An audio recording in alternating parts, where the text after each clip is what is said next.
Hello, Bones. Welcome to the stream. I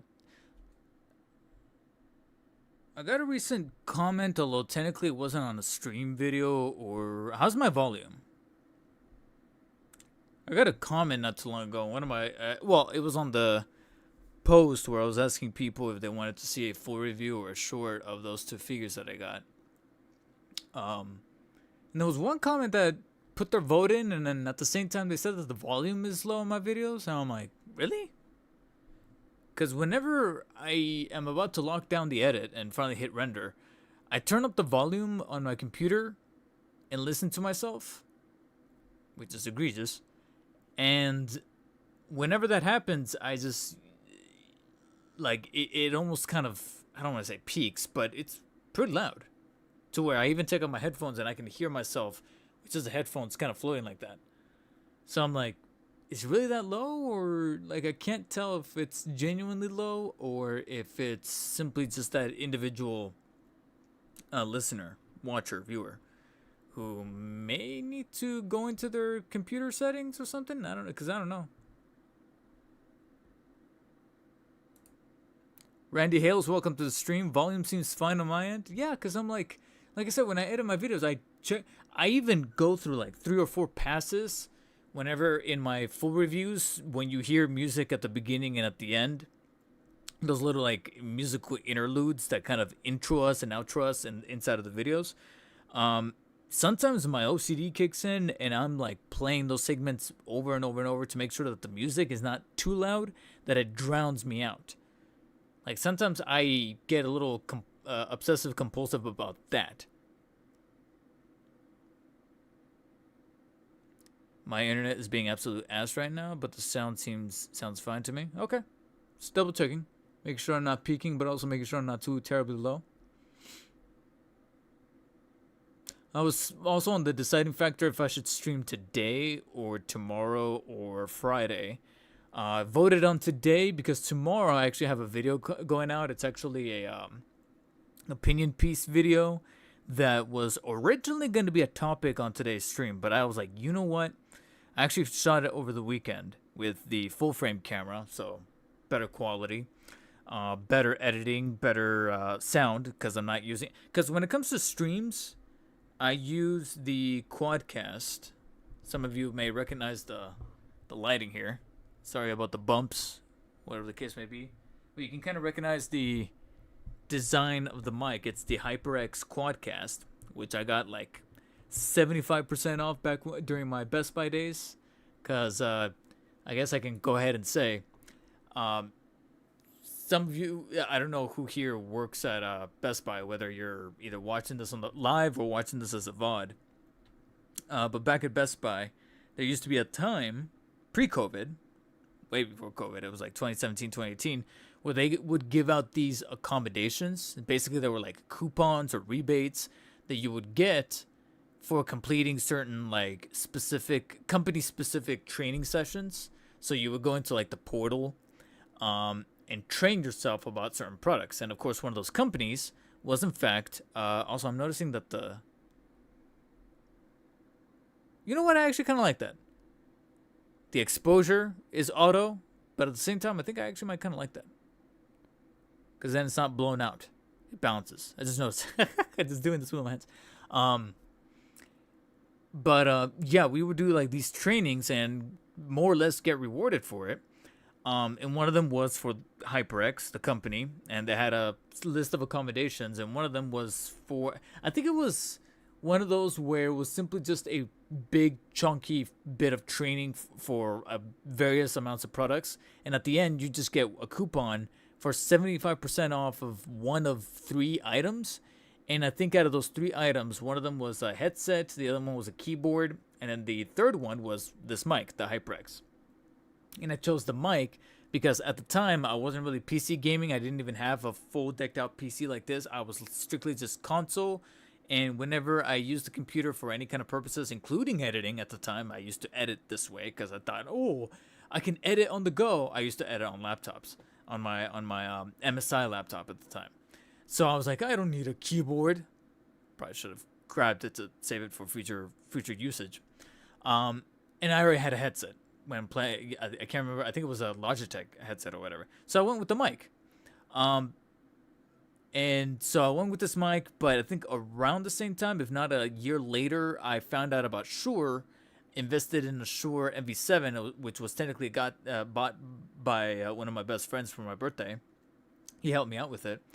And so that Shure MV7 is what I use for my reviews or opinion pieces, like my reviews that I do in this setup in regards to like the video game essays or opinion pieces like the one that's going to go up tomorrow. I use the Shure MV7 to guarantee the best quality audio quality possible. When I just want to do off the cuff streams such as this, I grab the Quad X and I slap it on here, because to swap the Shure MV7, which is on a mic arm, that was not the best gesture to make on camera, but it's on an arm which is strapped to that desk that has the light box on it. Which, by the way, I keep forgetting. Somebody asked me what light box I use, and I keep forgetting to respond to them, because I generally want to pass down that knowledge. I keep forgetting to respond. I'm getting at the point where I forgetting to respond. I read comments and yet I forget to respond to them. I respond to them in my head and then I forget to actually like input it physically. I suck at that. I need to get better at that. But yeah, so since I do predominantly figure reviews, I leave that mic over there on that arm attached to that desk that has the light box. So obviously with streams, I'm like, I'm just gonna grab the HyperX and bring it on over here. And that's what I do. But it looks like, you know, people are saying that the volume is kind of strange with either one. Well, Bones, to be fair, that wasn't Best Buy doing the accommodation. It was HyperX sending it to Best Buy and telling Best Buy to pass the information saying, hey, there's this new accommodation. Tell your employees. When it comes to like Best Buy employee discounts, the best discounts were on the stuff that Best Buy already owned. If you're familiar with the they don't do it anymore. They decided to pull the masks down. But if you remember a few years ago, whenever you walked into Best Buy, you saw a company called Insignia, like Insignia fridges, Insignia TVs. That was Best Buy.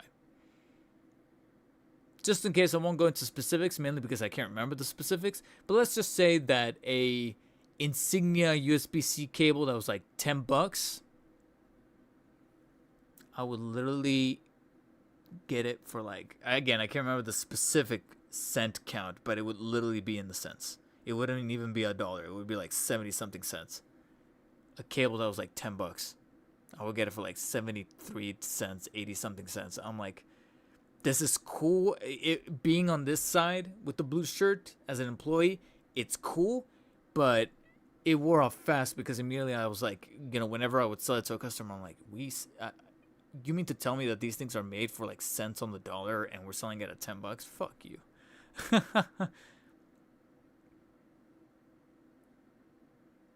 Yeah. Like I said, it's been long enough, and they're hemorrhaging money at this point, to the point where I'm even kind of surprised they're still in business, so fuck them. You know, and they recognize this. That's why they got rid of Gamers Club Unlocked back in the day. That's why they've rebranded Total Tech Support, or whatever it's called, like 5 times ever since COVID, because shit's not working. But yet they're still afloat. But that's also why they stopped carrying physical movies. You guys notice there's no DVDs, there's no Blu-rays, there's no... And to me, what hurt the most about that was the fact that they weren't carrying any steelbooks anymore. Because I actually did like the steelbooks. Lo and behold, no discounts on those steelbooks. That's why I was like, well, what's the point? Little by little, they started doing away with discounts, to where I was like, that and the conditions of the position are getting worse. So I'm like, all right. That's why when I was let go, it didn't really... I wish I was upset about the income not flowing anymore, but in terms of like the specific position, I was like, oh well. Speaking of rebranding, I guess this is a good segue to get into like the first topic, something of which I actually kind of hint on the video that's gonna go up tomorrow.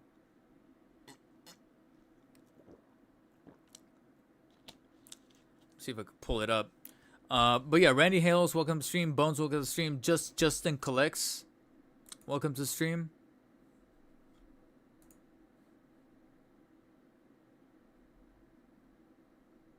Welcome. But yeah, that's a perfect segue to go into the first topic, which let's see if I could bring it in, because Best Buy wasn't the only one. Speaking of rebrandings with Best Buy and their total tech support and all that stuff, a company that I've mentioned a couple of times already on the channel that I am most definitely paying attention to, considering the stuff that they have coming down the pipeline in regards to cool 1/12 scale premium, or as I like to call it, prosumer collectibles, is the company formerly, I have to be specific here, formerly called LPZZ, because apparently they have since rebranded into a different name. Now, hot take, I don't know if it's because of recency bias, I don't know if it's because I haven't allowed enough time for it to kind of set in. Personally, don't really like this rebranding. They've rebranded themselves, if I can switch on over here, to this video that they posted on the social media platforms, that they've rebranded themselves to now UP Fine-Gures. Fine-Gures. I understand they're trying to mix the term fine with figures, Fine-Gures. I'm sorry, but it just does not, it just doesn't roll off the tongue. It just really, really doesn't. LPZZ, after a while, it gets easier to say. It's an acronym.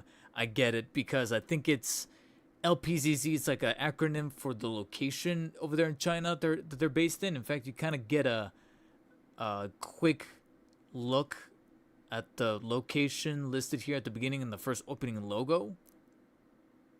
Yeah, Liangping Zizao.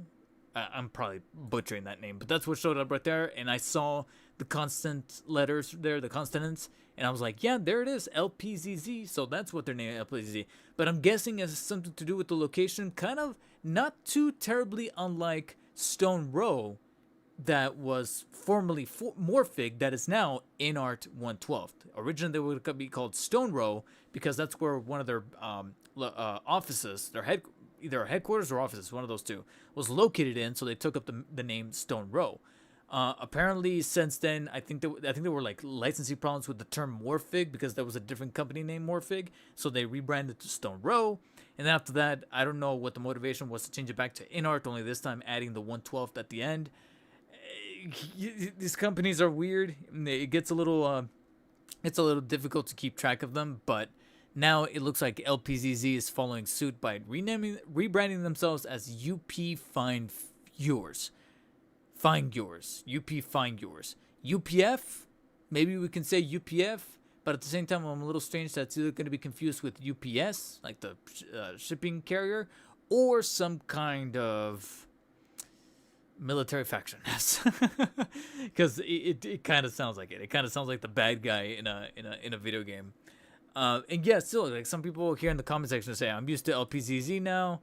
Well, LPZZ will be our mainline's label, so you can still call us LPZZ. Okay, at least it's good to see that the official account is responding and is at least feeling a little down to earth. So pretty interesting that they're at least communicative in that manner. So, and that's probably one of the advantages that some of these companies can do, like InArt and LPZZ, is being a bit more direct with their customer base, even when it comes down to like the smallest thing, like responding to messages on social media, like this right here.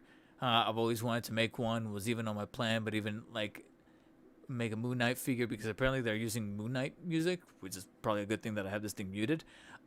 But being as responsive as this, as opposed to some of the bigger companies that we have here in the States, wink, wink, nudge, nudge, is a major, major advantage that companies like LPZZ, InArt could extrapolate on. Because even some companies overseas like ACH Figure Arts and Mayfix, they're not even this responsive. So this could work in their favor.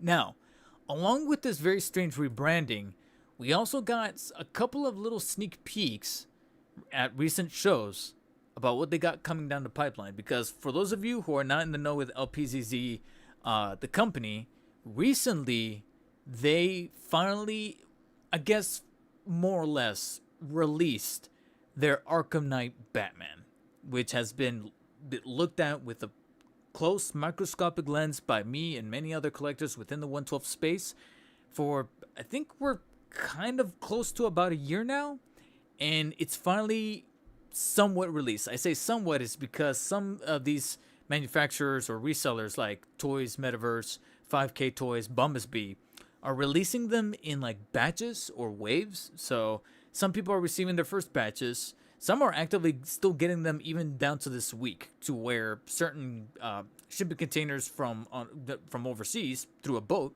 shipping by sea, are barely arriving, and then others are probably getting it via air. Unfortunately, I am still waiting for my unit. I haven't gotten any kind of correspondence from Bumblebee. I kind of want to give them at least one. I almost kind of want to give them until the end of this month to hopefully hit me up. So I'm literally saying within the week, because in about a week we're kind of coming up on the end of the month. So that's why I'm like, I want to give them until next Wednesday, roughly.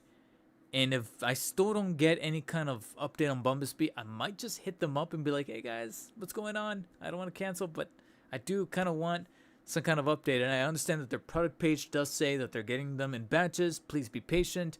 But at the same time, it is a little annoying that LPZZ, who I now follow on social media, is constantly reposting and tagging themselves or getting tagged in these photos, these toy photography by these toy photographers on social media, like Isaac Wong Toys, who likes to take photos of their figures, and they're tagging LPZZ.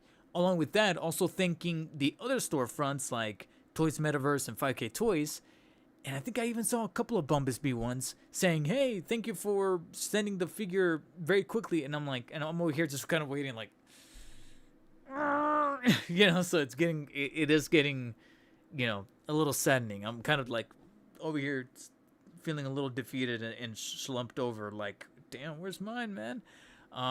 To be fair, and the reason for why I've been patient up until this point is because I didn't really put a pre-order day one on Bumblebee. I think it was like almost a month later that I finally put down that pre-order, so I could be part of the second or even third batch, to be completely and brutally honest. So only time will tell. But recently they released somewhat the Arkham Knight Batman.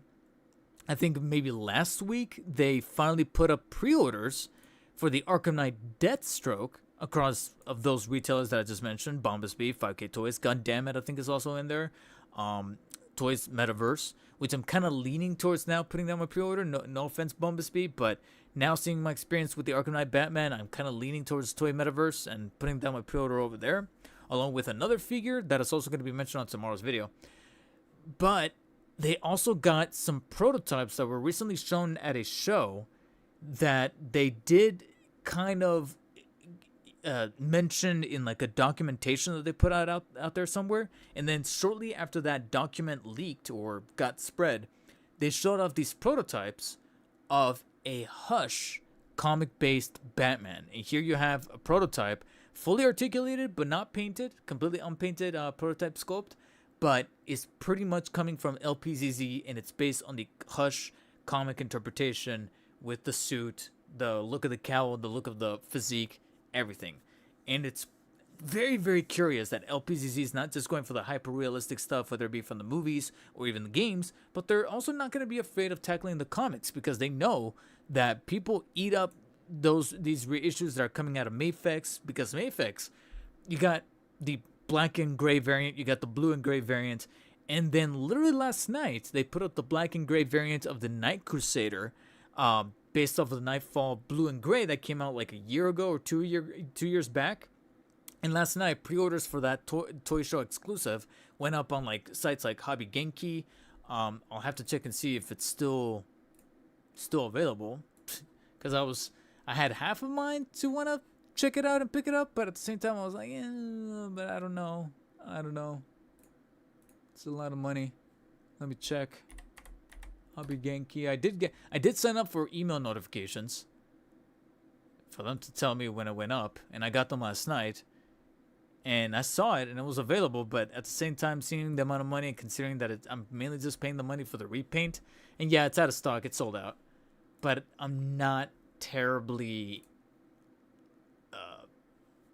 heartbroken about it, to be quite honest. Like I said, I had my shot last night, and I still didn't take it because, like I said, something in my body just went.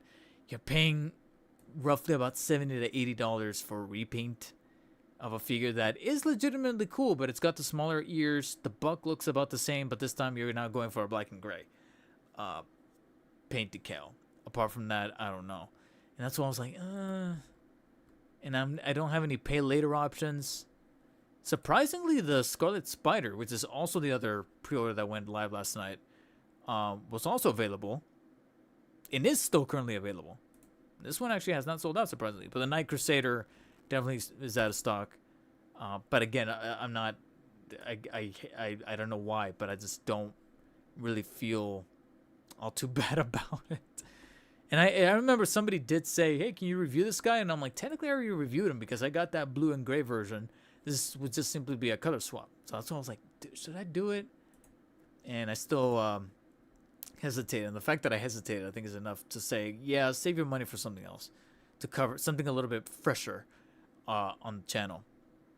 But one other thing that I wanted to pull up through like Reddit is the pictures of that Hush prototype for Batman. But not just for Batman, you also got one other character that's going to be showcased in that figure form. If I even have the photos, where do the photos go? Does this have them? Actually, you know what? I think these are the photos. It's over here at this show that was in China. I can't remember what the show was called. But here you have the two Arkham Knight figures, Arkham Knight Batman and Deathstroke, respectively.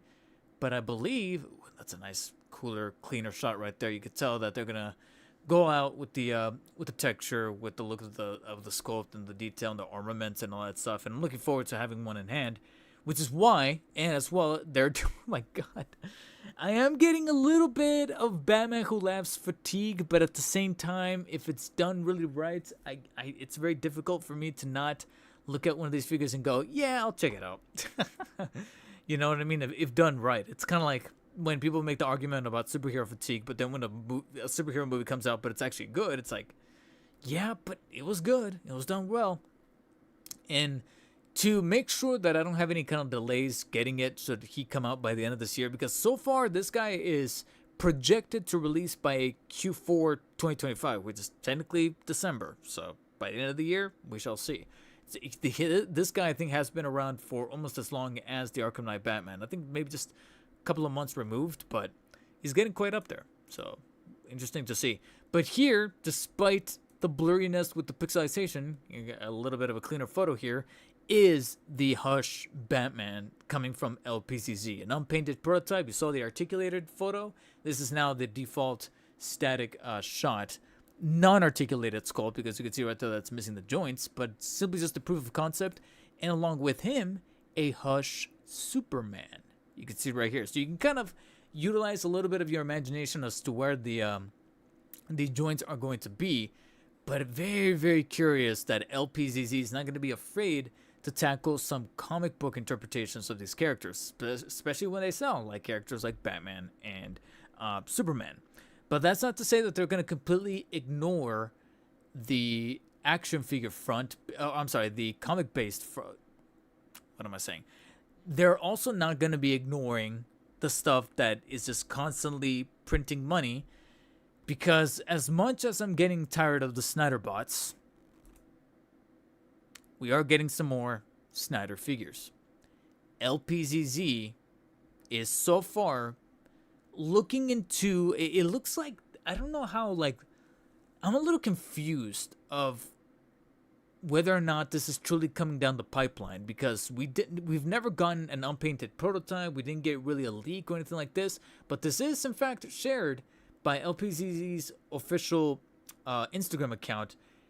It does look like they are looking into giving us their own take on a 1/12 BVS Batman, which, as I mentioned before, say what you want about BVS, Justice League, but I actually do really like the design of Batfleck. I truly do.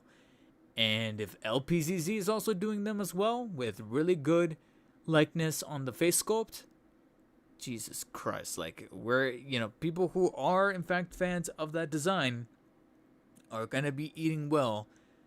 I would almost want to call 2026.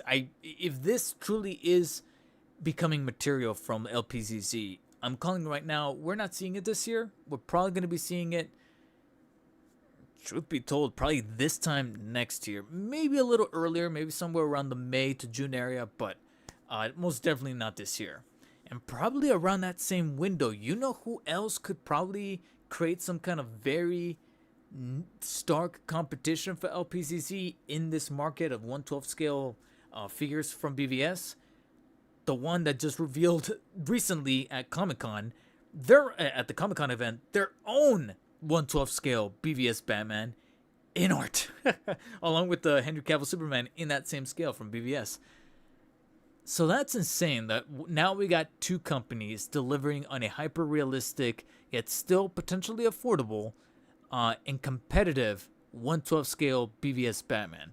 And something that I'm gonna foreshadow in tomorrow's video, because I don't want to really talk about it too much here because I have an individual video tackling this going up tomorrow. But it's kind of telling that these companies that are now looking at the 1/12 market and saying, why don't we pour instead of quantity, why don't we just focus on like this one figure and be as meticulous as possible and still, and keep the charge at about $70 or $80 for a figure like this. And the average person at like Walmart or Target are going to be like, that's expensive. You have, Marvel Legends or McFarlane Toys for like $20 or $30, maybe $35. It's half the money, right? But then you look in person at that $30 McFarlane or $30 Marvel Legends, and then you look at this imported figure from LPZZ or InArt that are sure the same size, but then you look at the photos that I took and the video footage that I took of the BVS Batman from the InArt event at San Diego, and how they pretty much took Ben Affleck and kind of shrunk him down, and then you look at something else that you can find off of Target and Walmart, and you're gonna be like, oh, so that's where the money goes. You show where the money goes, and if that money makes sense to go into that direction, you gotta purchase. You gotta purchase from someone who is in this collecting niche, and they're gonna easily want to save money to getting just this one figure instead of getting 3 Marvel Legends or 3 McFarlanes.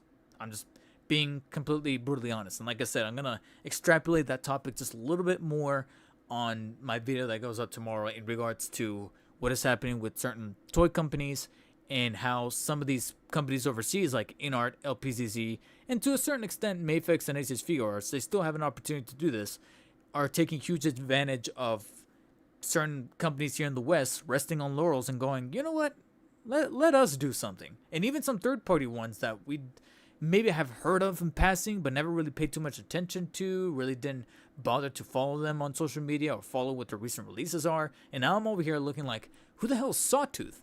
And why are they doing a Spider-Man 3 Sam Raimi Venom in 1/12 that actually looks kind of legit?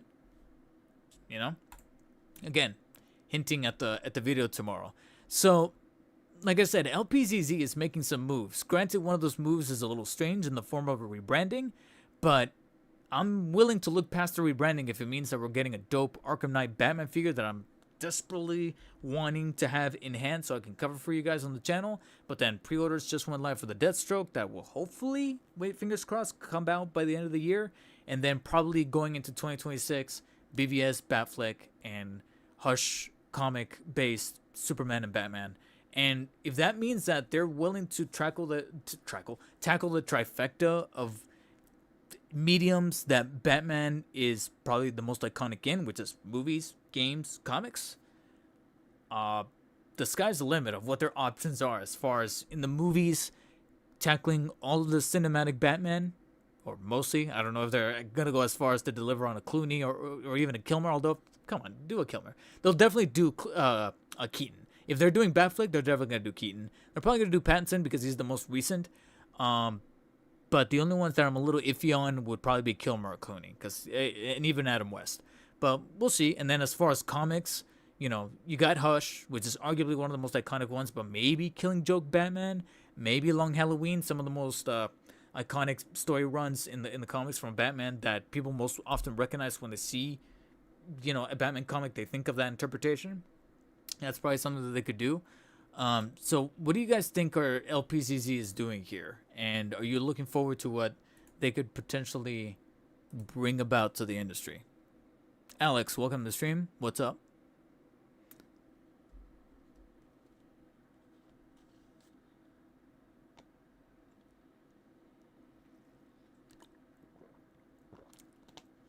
Supposed to call it UPF, I guess.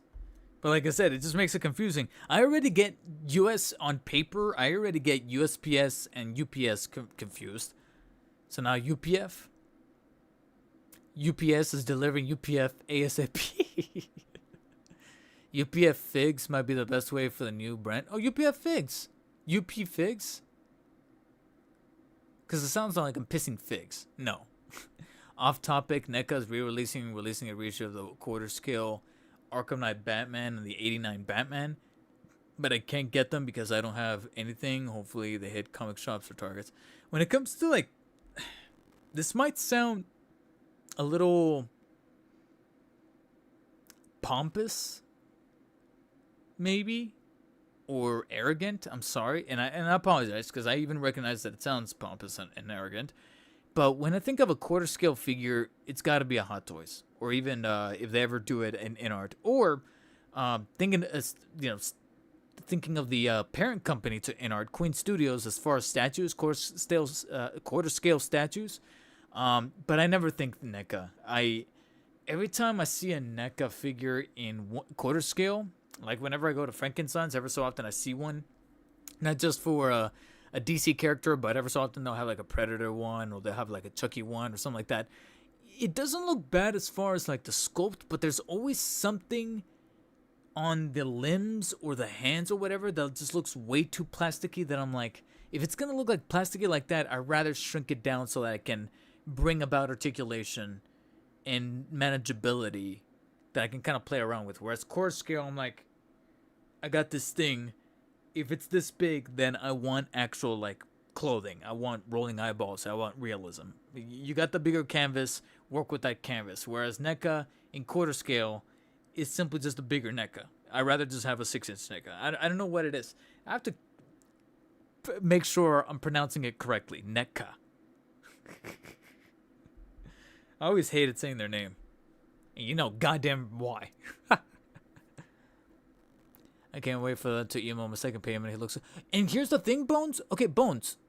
Where did you pre-order? Can't wait to see it painted, although probably waiting a while for a black version since I heard they're doing blue first. Yeah, because when I think of Hush Batman, I think of the blue suit first, to be honest. Managed to win the Black Nightfall Batman from Kaiju Daddy's Waffle. Euphemism. Although I think I did see, Kaiju Daddy's, like, I remember who it was. I don't think it was Paternia. It was somebody else that was, like, tweeting that or sharing that or reposting that. But you were just winning. Correct me if I'm wrong, Bones. Like, they were pretty much raffling the chance to purchase the figure. Like, you still have to purchase it, right?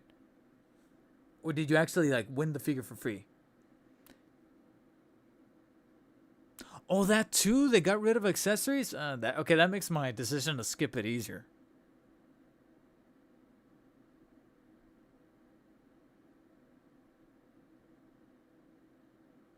And to be quite honest, one of the things that I'm waiting on right now, I sold a Hot Toys.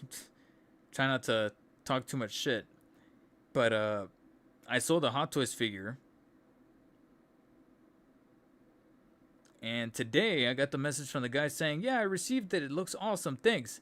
And I'm like, "All right, you wanna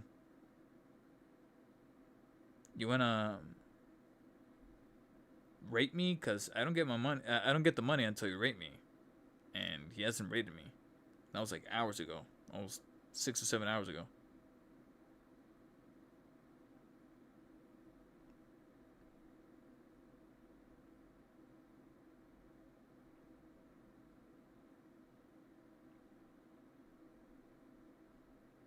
Because until I get that money,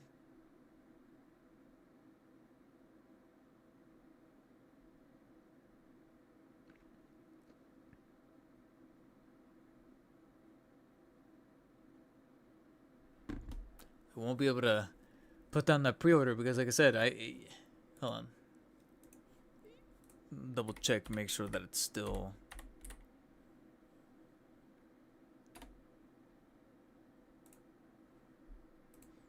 Let me make sure it's still in stock. Pre-order now. I think it is.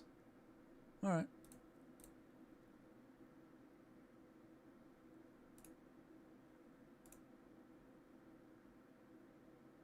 Now, does anybody know how to tell when you're in first batch or second batch?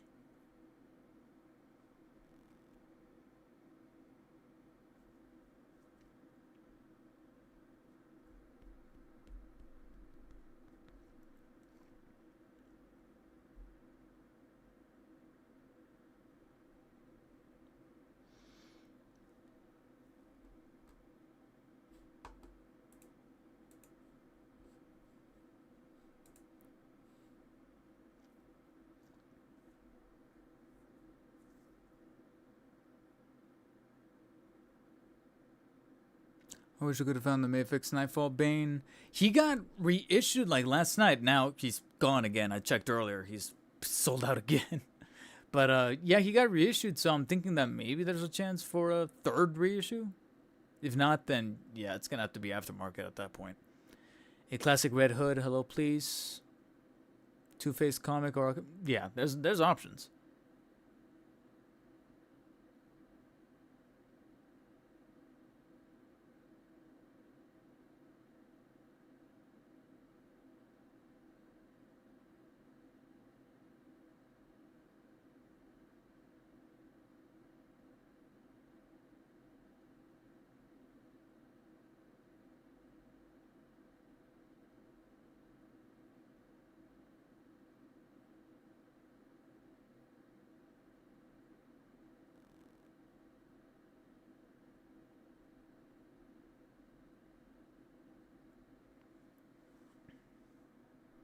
But Bones, did you ever respond what I asked? Like, where did you pre-order?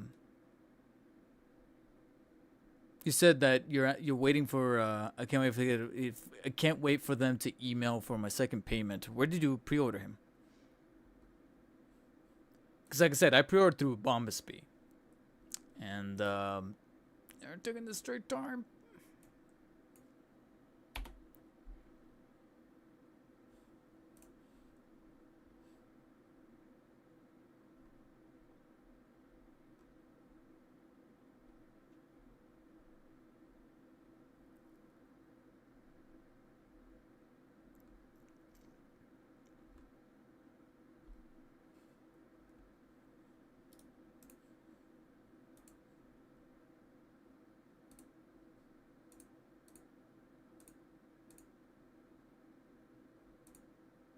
But yeah, I'm looking at Toys Metaverse, and so far the pre-orders are still live.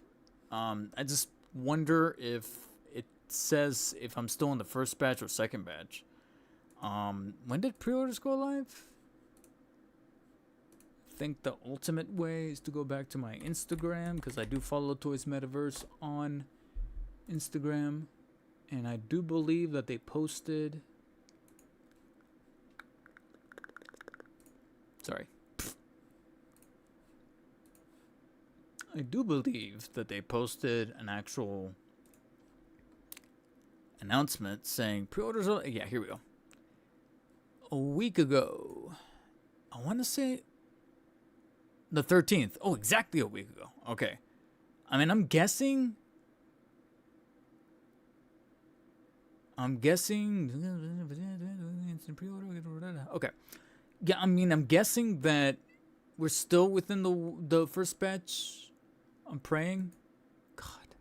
See, now I'm regretting not putting down a pre-order last week. God damn it.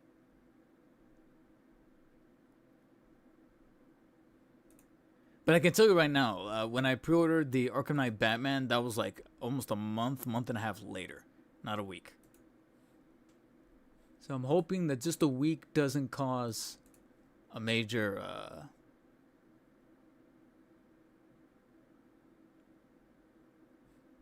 discrepancy.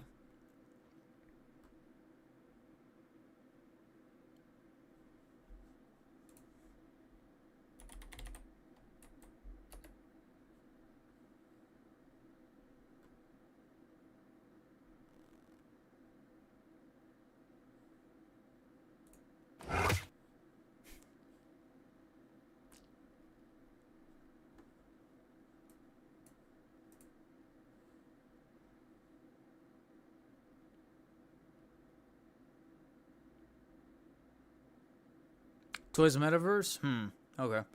Yeah, because I pre-ordered the Bombasby, and I think it was back a little. And this is why it's getting a little annoying. Is that about? Actually, why am I even guessing? I have the email. I should have the email, Bombas. Here we go.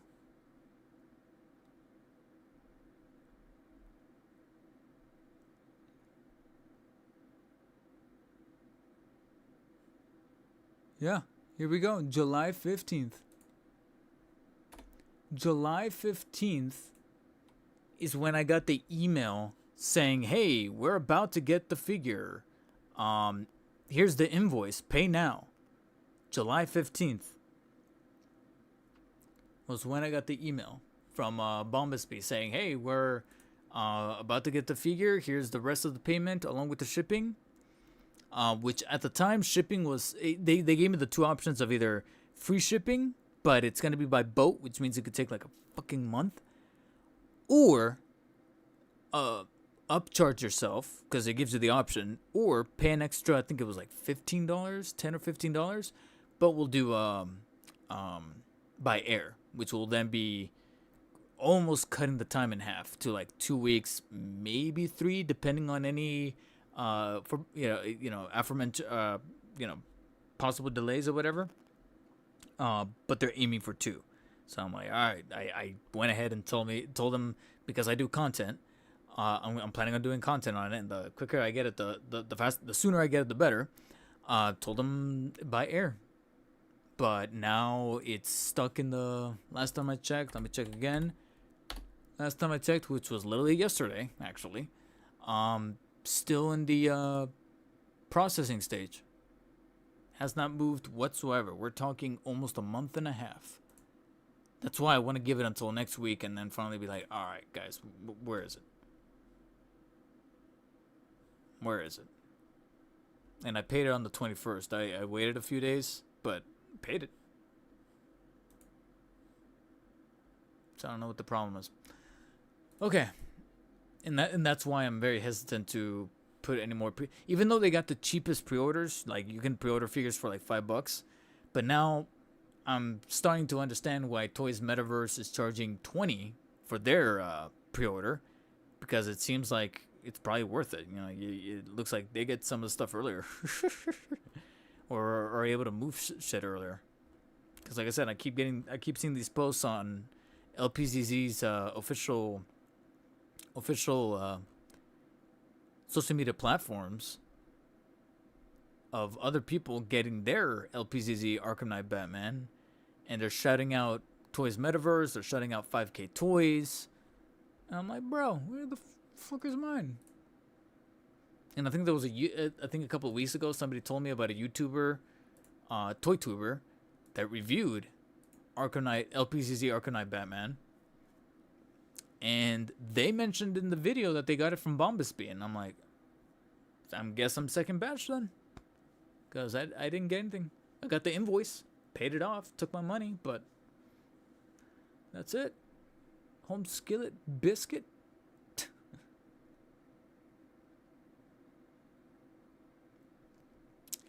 Now, really quick before I move on to the next topic. Well, technically this is the next topic. It is on the keep, but it's something that's technically not not figure related. It's actually video game related, but we're still keeping Batman in the topic, in the circulation of topics in the conversation, because this is this was actually pretty peculiar, strange, delightful, and yet also just a tiny itty bitty bit sad, if you think about it. If you truly think and have an affinity with Batman games in the past, during opening night live at Gamescom yesterday. I keep saying comp. Gamescom. No P. I don't know why I keep saying it. Then Lego, along with Traveler's Tales, which is the company that only makes Lego games, unveiled a new Lego Batman game. And you're probably thinking, they already made 3 games. What's so special about this one? Well, that's because this one's actually aiming to do something a little bit unique and different, especially when you take into consideration this first reveal trailer that I am going to play, along with 30 minutes of gameplay footage that they revealed today. Now, that footage, I'm going to tell you right now, we're not going to watch all of it, probably just a couple of minutes, not only because it's over 30 minutes long, that's way too long to check out in this instance, but also because it looks like the Lego games are often synonymous with like little Easter eggs and surprises and quirky humor. I also don't want to spoil myself too much of those nice little surprises. So let's just check out the trailer real quick. Some of you may have already heard about this, about a new game from Lego and Warner Bros. Games called Lego Batman: Legacy of the Dark Knight.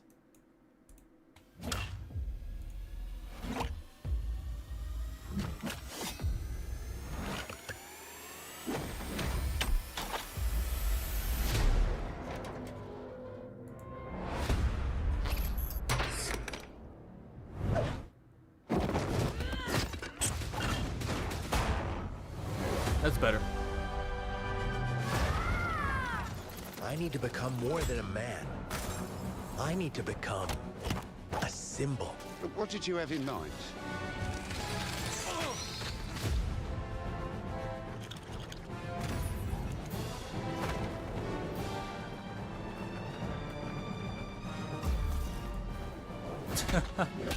Oh my lord.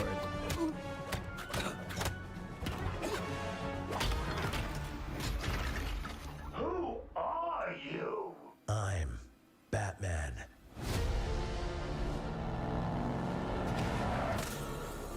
Why so serious? You want to get nuts? Let's get nuts. I'm allergic to nuts. Who's the man behind the mask?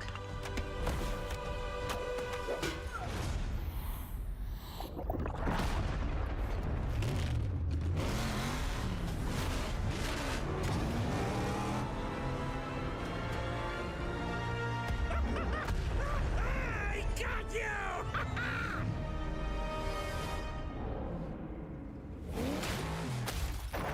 The rubber ducks.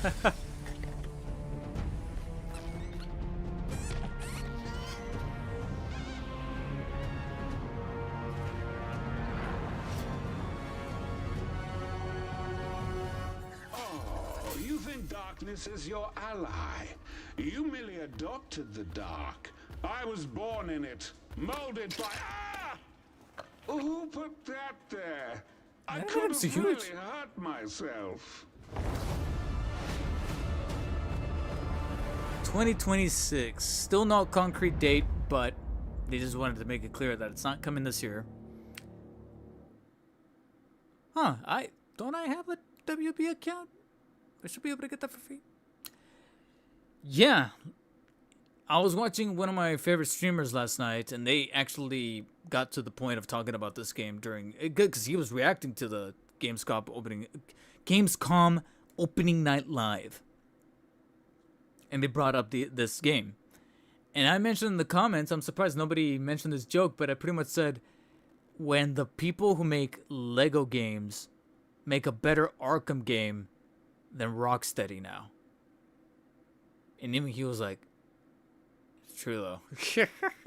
Because if you couldn't tell from that game, this is what's making this game a little bit more unique and different from the traditional Lego Batman games, because the Lego Batman games that came before were still, at the end of the day, Lego games. You still controlled the little minifigures modeled after the characters from Legos, from the Lego mythology, but you were still like punching things to then break them into bricks, grab the coins, build things to solve environmental puzzles, fight the bad guys, move on to the next stage, and rinse and repeat, which is one of the things that kind of burnt me out from playing Lego games. There was a time where I did like the Lego games, but much like with, and I'm pretty surprised, but also kind of not, that a lot of other people started to feel the same sentiment towards the Lego games, where after a little while, it's like, it did become into that phenomenon where if you played one, you played them all, and it's like, all right, you're just swapping the coat of paint for Batman, you're swapping the coat of paint for Star Wars, you're, Indiana Jones, Jurassic Park, yada yada. And I'm like, all right, this game eventually is just going to show up in the bin for like $15 at Best Buy in case you want to pack in something with your Switch when you go Black Friday hunting. That's all ultimately the Lego games became. So what did they decide to do a little bit different here with Lego Batman? Two things. One, especially during this segment right here, you can see that they are pretty much saying Rocksteady fumbled the bag so bad with Suicide Squad. Why don't we make an Arkham game? But in Lego. And that's pretty much what you got here. You got... some people even mentioned here in the comment section, I don't know if it was in this comment section or if a different one, where they said that you got the people at Traveler's Tales making Arkham World before Rocksteady had a chance to do it. And that's pretty much what you're dealing with here. You got an open world Gotham City that you're going to be able to glide in Arkham game style. You got stealth mechanics. In fact, let me see. I think I saved something on either Threads or on... I can't remember if it was Threads or Twitter. I think it was on Twitter. So let me bring up my Twitter here in a second. But yeah, you can see right here that you're going to have combat and stealth very much lifted from the Arkham games, complete with animations and everything. Little cute props. You have the little sonar like that stuff. Only time they didn't really showcase it here. We'll see if they have it in the 30-minute segment that I'm going to skim through, where if they're going to have detective mode or not. But you're going to have Arkham-style gameplay and combat complete with counters. See that happening right there. But of course, all with that Lego aesthetic. Complete with set pieces. And then, of course, similar to what Arkham Knight tackled, drivable Batmobiles, plural.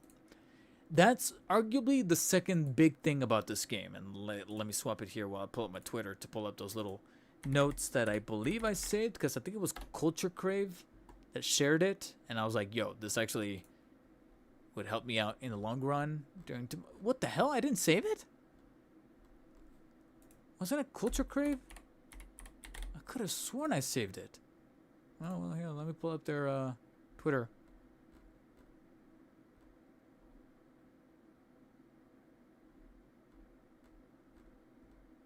I could have sworn I saved it. They had like a checklist.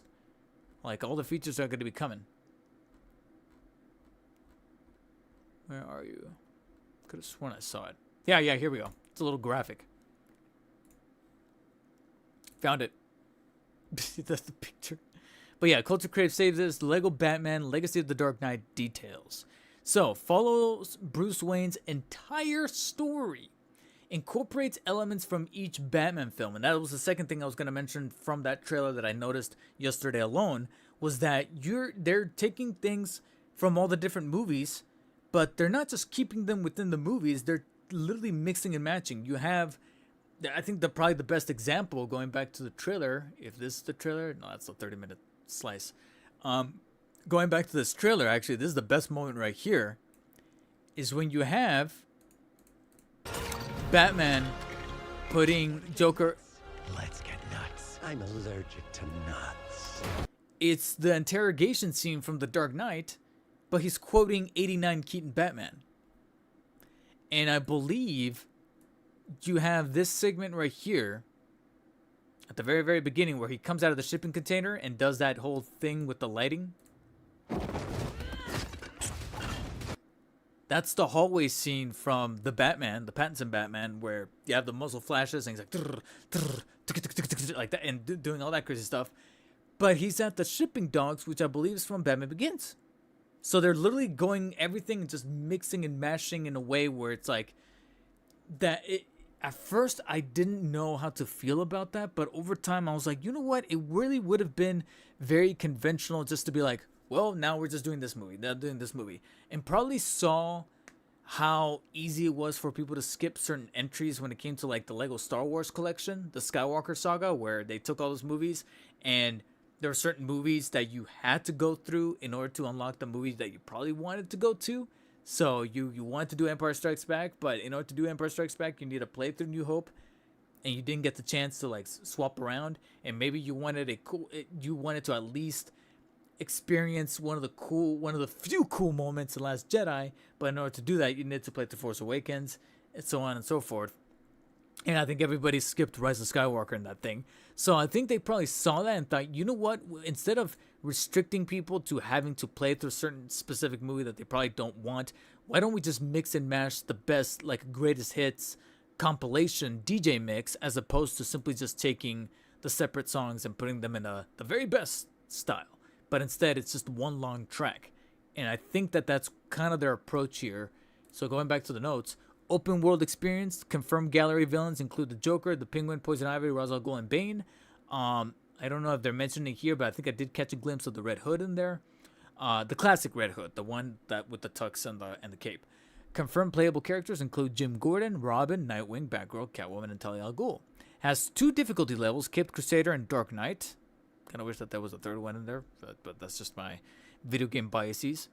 Batcave can be customized to display batsuits, vehicles, and more. Has 2-player local co-op, although I'm hoping, I gotta be honest, as appreciative as I am about the local co-op, I think that should also be the option for an online co-op, because right here, somebody in the comment section did say that there's no online co-op in 2025. It's so annoying. Even I'm like, yeah, hopefully they can bring it. They got, this thing's not coming out until 2026, so they have ample enough time to include online multiplayer. So just the fact that it's not showcased in this list doesn't mean necessarily that it's out, but it is a little alarming, a little unnerving that it's not included in the list to begin with. And then game includes an Arkham-style combat system, and we could tell that from the gameplay that not only we saw slivers of here, but also in a 30-minute section that, like I said, I'm going to skim through. We're not going to watch the entire thing. This is a pre-alpha build that was shown at Gamescom, I think today, not yesterday. And yeah, there you have the counter there. Got hit with a sniper there. But you can see that the way that the camera is placed, even the grapple, it's probably even using the same sound effects as the Arkham games. Finisher. I swear to God, if this game actually ends up being a good rival to the actual Rocksteady games, that's what that then calls back to what I say is sad, is because the Lego people are probably gonna give us the next best Arkham game, and what did we get by Rocksteady after Arkham Knight? Suicide Squad. And I'm like, Jesus Christ. And I understand that it's a little unfair to say that, because I am completely aware of the fact that we have a Ship of Theseus situation with Rocksteady, where it's simply Rocksteady in name. And I'm a little on the fence as the voice for Batman. I think I wish they could have gotten like Will Arnett or maybe Roger Craig Smith. Unfortunately, Kevin Conroy is no longer with us, so I'm kind of hoping that there's some kind of homage to Kevin Conroy in here.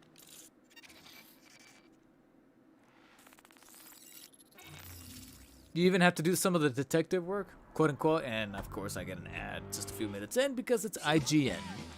Because it's IGN, sons of bitches.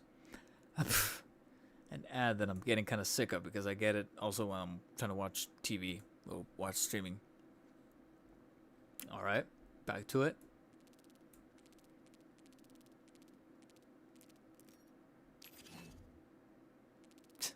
So yeah, you even have to do a little bit of detective work. You have, from what I can tell, suit options. You even have the Pride option, which I get. It's based on the rainbow suits from the recent figures that McFarlane even did tackle the rainbow suits. Golden Age Gordon, of course, that's the Gordon from the Batman.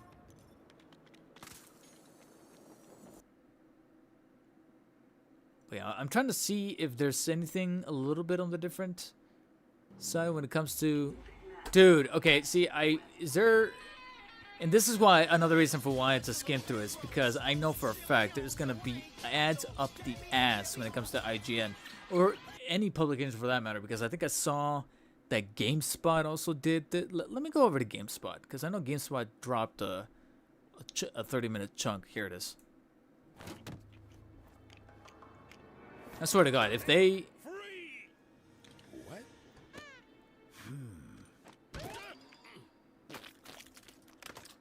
Yeah.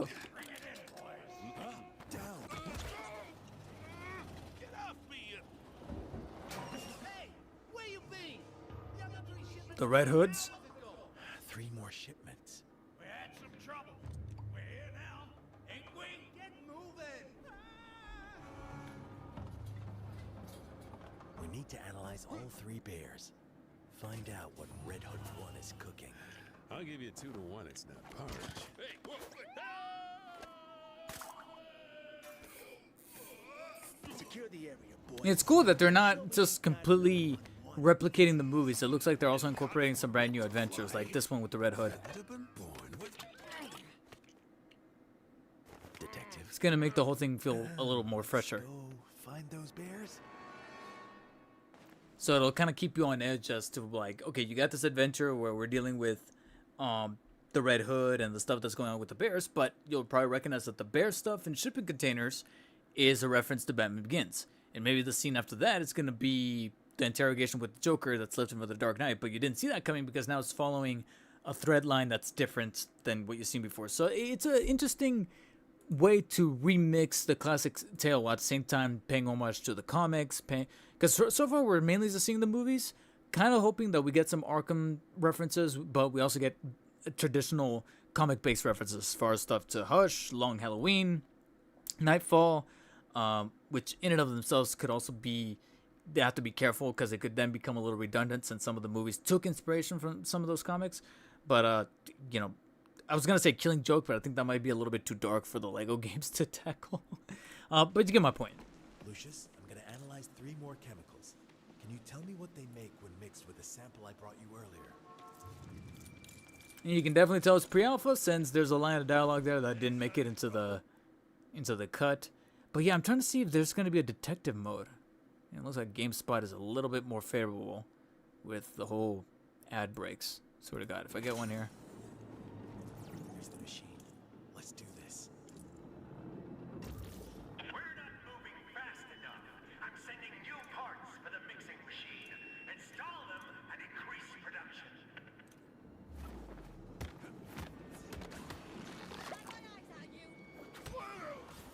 Oh, you could do the dodge mechanic. Not just counter, but you could also do the whole, like... Can you do the cape thing? Hello, mixing room. Is something wrong? Do I need to come down there and retire? So you got your Titans. Your big beefy characters, like the Titans from the Arkham games.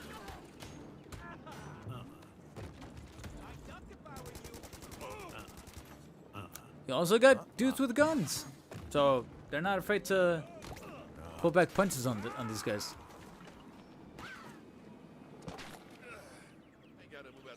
Couple of scuffs there, of him getting caught in the pieces. And here we go. Yeah, it's gonna be very difficult to watch any of this because this is it's just gonna be whole.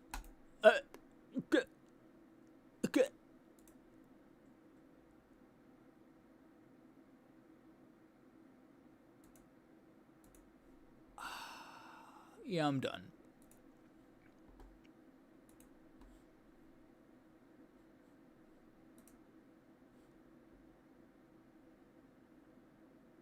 And that concludes our dive into Lego Batman.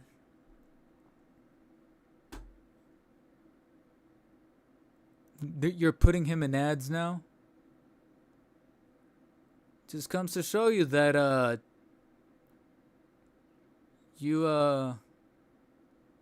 lick that ass long enough, you know, you get everything you want.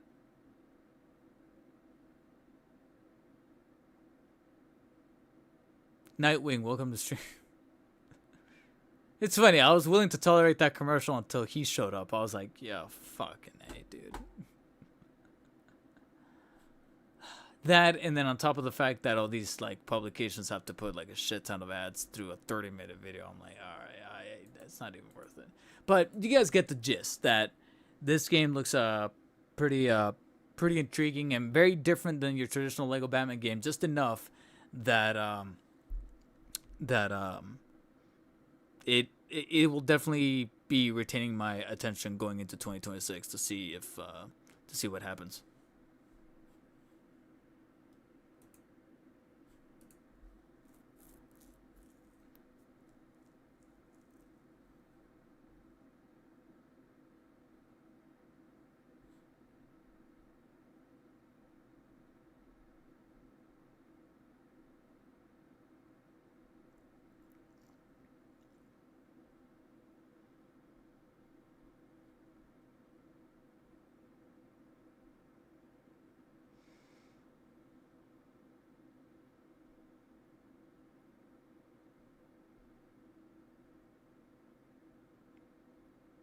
Yeah, because you keep seeing like the suits getting alternated, but then you have scenes from other movies. So I was like, huh. But it keeps you on your toes as a Batman fan.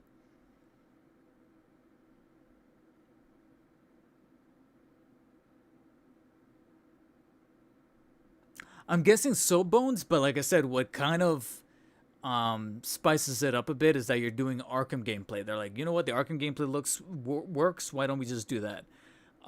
Instead of because the thing with those Lego games, because I think I played, it wasn't Lego Avengers. It was more so. It wasn't Lego Avengers, but it was Lego Superheroes or Lego Superheroes 2. I can't remember if it was the first one or the second one. Where that game, I literally started like 3 or 4 times, and I couldn't get past like 3 or 4 hours because it would be the Avengers, sure, but after a while, it's like it's another Lego game. I'm breaking things down so I can rebuild them into a different piece that will then become a puzzle to solve this, and I just swap to the other character to move on over there and hold this thing open for me to, as the other character, to, it's like after a while I burnt out.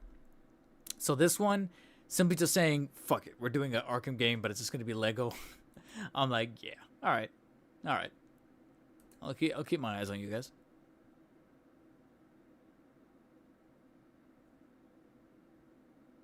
And for those of you who couldn't pick up, I'll just go ahead and say it. That ad was fine until I saw Soups. I was like, you son of a bitch. Fuck out of my face. I hate that guy. I really hate that guy. Soups, Blu-ray Angel, Brandon Davis. Fuck off. You guys are fucking cringe. Call it jealousy, call it whatever you want, but I'd rather say that I either like something or don't like something instead of saying that I like everything, so I can go and get the screenings, the sneak previews, early access, free merch.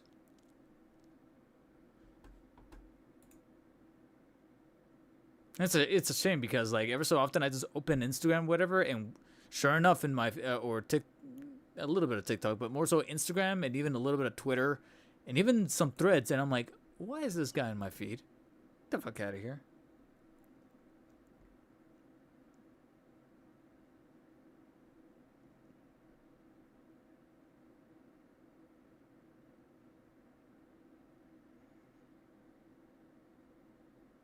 Can an ad not happen? Yeah, because like I skip ahead and the button immediately goes, oh, here's your ad, and I'm like, what the fuck are you doing?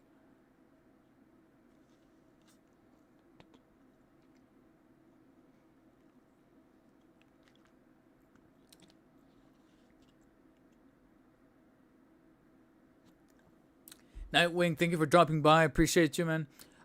Did you ever get a new camera? Yeah.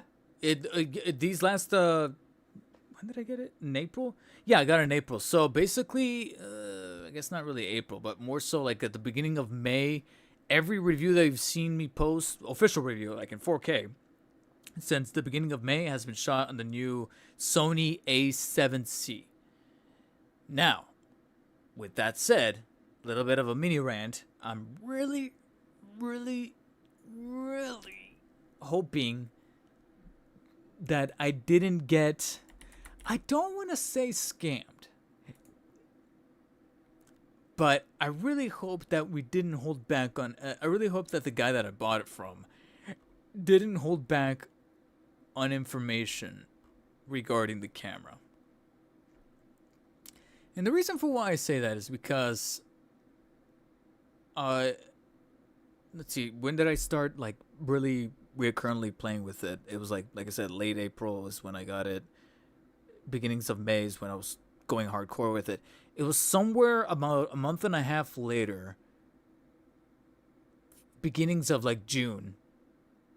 The beginnings of June, like the first couple of weeks of June, this camera started doing this thing, and to give it the benefit of the doubt, the thing that it was doing, I attributed it to being maybe like a symptom of it being a full frame camera, because that was one of the things I was looking forward to the most about this new camera, was that it was full frame.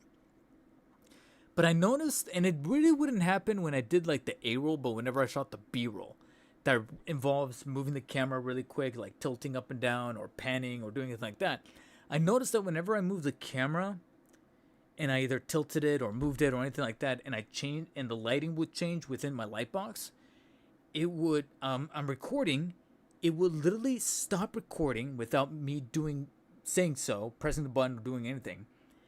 And then the light exposure going into the sensor would start going crazy and flickering.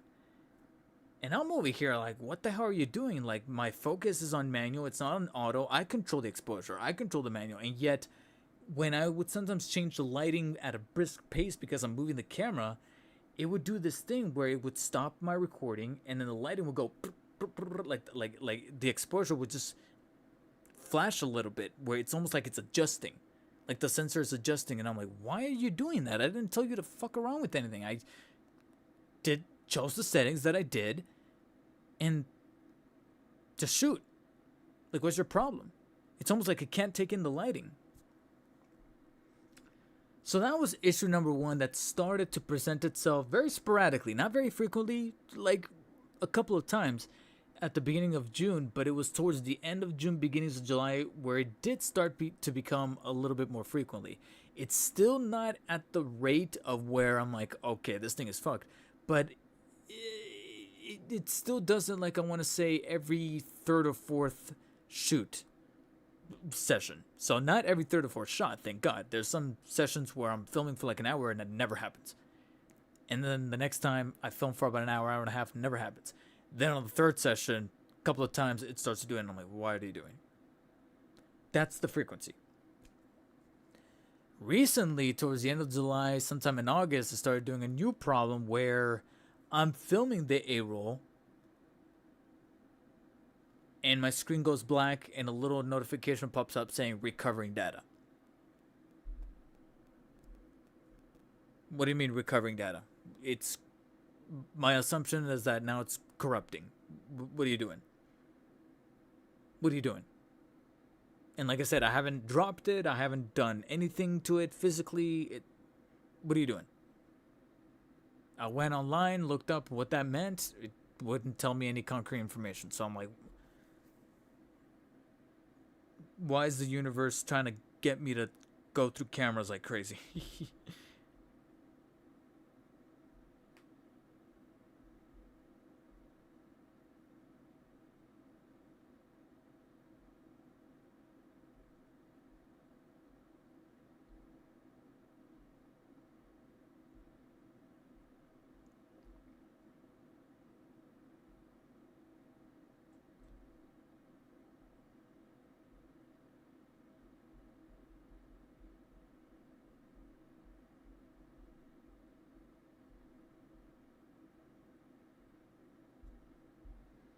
So yeah, that's become incredibly annoying.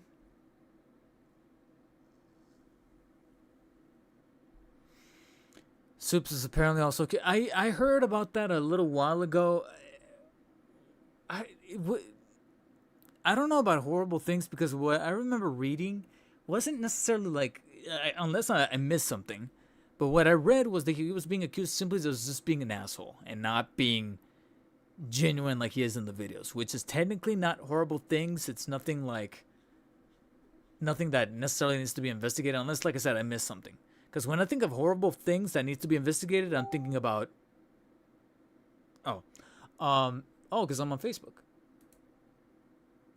That's why I was like, what was that ding? I'm on Facebook. My mom's messaging me about dinner. Okay. I have Facebook open because I actually kind of need Facebook to talk about the next topic here. Because I think Facebook is probably like the next. Ooh, perfect. We got albums here. Albums of photos. Actually, let's. Ugh, I don't like it when they do that, but okay.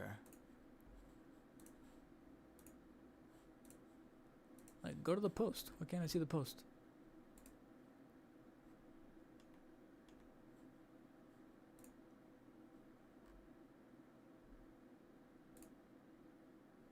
Okay. I guess this is better.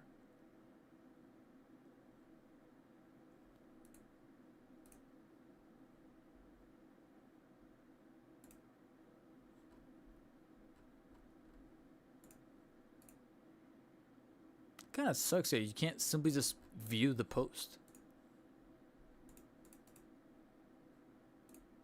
Alright, fine. Fuck it. We'll do it like that.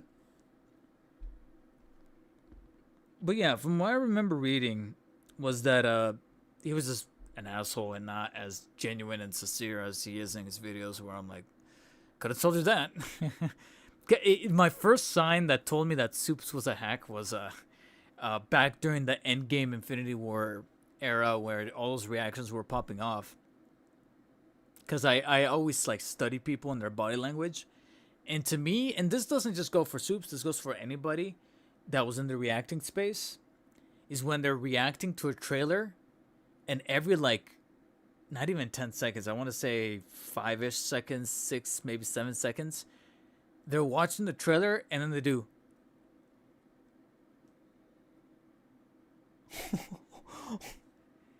It's like, bitch, watch the trailer. You're reacting to the trailer. Why are you looking at us? Watch the trailer. That was the tick. That was the body language signal that made me go, I don't trust this. Oh, my phone. I don't trust this fucker. That was the big thing to me, was him doing this and then constantly looking at the camera. Constantly. Like, I'm like, why are you looking at us? Look at the trailer, you son of a bitch. So when that stuff came out a couple years later about him not being the greatest, the nicest guy, I was like, all right, yeah. Why am I not surprised? I wish LEGO games had an option to make stuff be a little different for people. Why aren't little kids who went back to play Lego Batman game 2 ages ago and couldn't do it? It's not as fun as it used to be. Yeah, like I burnt out on the Lego games, like the Lego games and what's another like? Pokemon. I can't do Pokemon anymore. Maybe ever so often I see gameplay of like Pokemon Yellow, Pokemon Silver, and Crystal, even though that's technically part of the same generation-ish, and Sapphire. And in fact, this is how hard like Pokemon has fallen off. I was literally like, I was begrudgingly trying to finish Pokemon Sun, and then I think after beating Pokemon Sun, I picked up Omega Ruby, which was like the Ruby remake, I think it was called.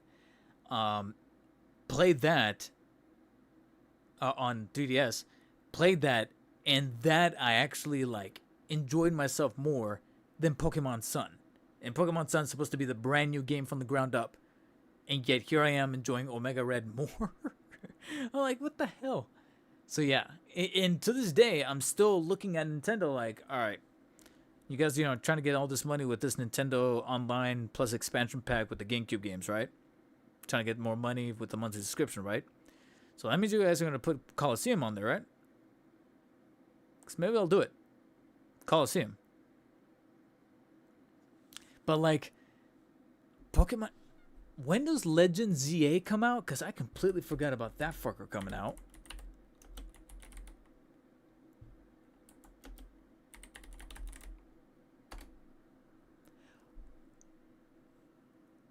October 16th. I forgot. That's crazy how games are doing these days. I completely forgot that Pokemon Legends ZA is coming out October 16th. And then I think a few days ago, I was booting up a YouTube video and I got an ad for Borderlands 4 that said September 12th, and I'm like, I completely forgot that was coming out. I'm not even looking at that. I literally just have like 3 games left for the rest of the year that I actually have on my radar. One of them is technically a day one since the first game was that awesome, and that's Ghost of Yote for October 2nd. Like that one, since like months ago, I've had the release date locked in my head. And then the others, I believe October 29th is Outer Worlds 2, because I really did like Outer Worlds 1. And then I think at the end of this month, although it's been kind of quiet, it hasn't been like delayed or anything, I hope, is a game, and this one is more so I'm intrigued by it. I'm not necessarily like hyped, but I'm waiting for the reviews to drop to see what they say. And that's a game called Lost Soul Aside, and it's set to come out at the end of this month, but it's been relatively quiet. But at the same time, it is a what company makes this? Ulti Zero Games, Chinese company. So yeah, we'll see what the reviews say. I don't know when their review embargo lifts, but yeah, I'm intrigued by this game. I just don't know if I'm like day one, but I'm intrigued. Try still.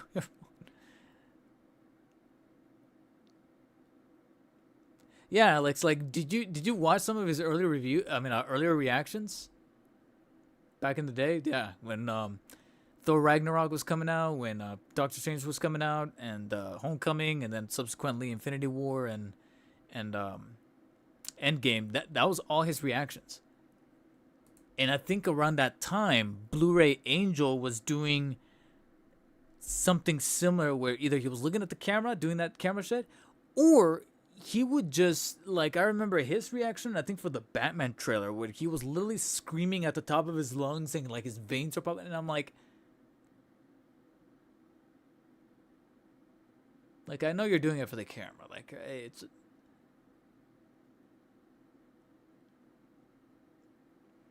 Yeah, Bones, look him up. Blu-ray Angel. And he'll let you know that who he is, because his #1 video is the one that he took with The Rock. Look, I'm with The Rock. Yeah. That's why whenever you have new, like, superhero movies come out, the first people that they invite are these influencers who do the craziest of reactions. But like I said, I read body language, and after a while, I'm like, all right, I'm not about to do that. I am not about to do that. Nor am I going to pretend that I'm reading a comic book with the actor just for a photo.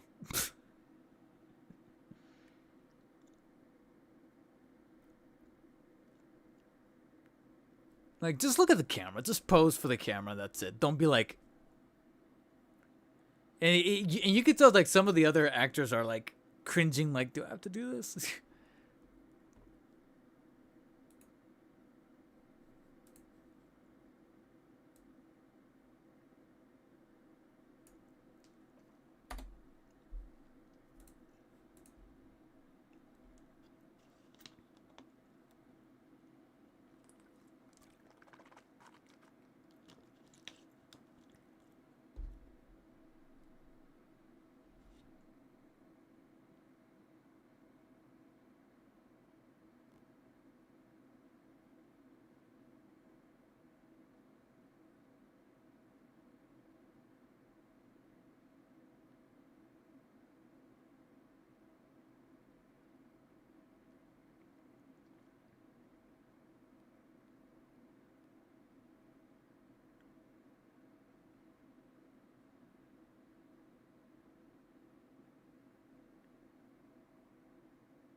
Okay, so the next one that I wanted to tackle real quick, topic-wise, is also still within the realm of Batman.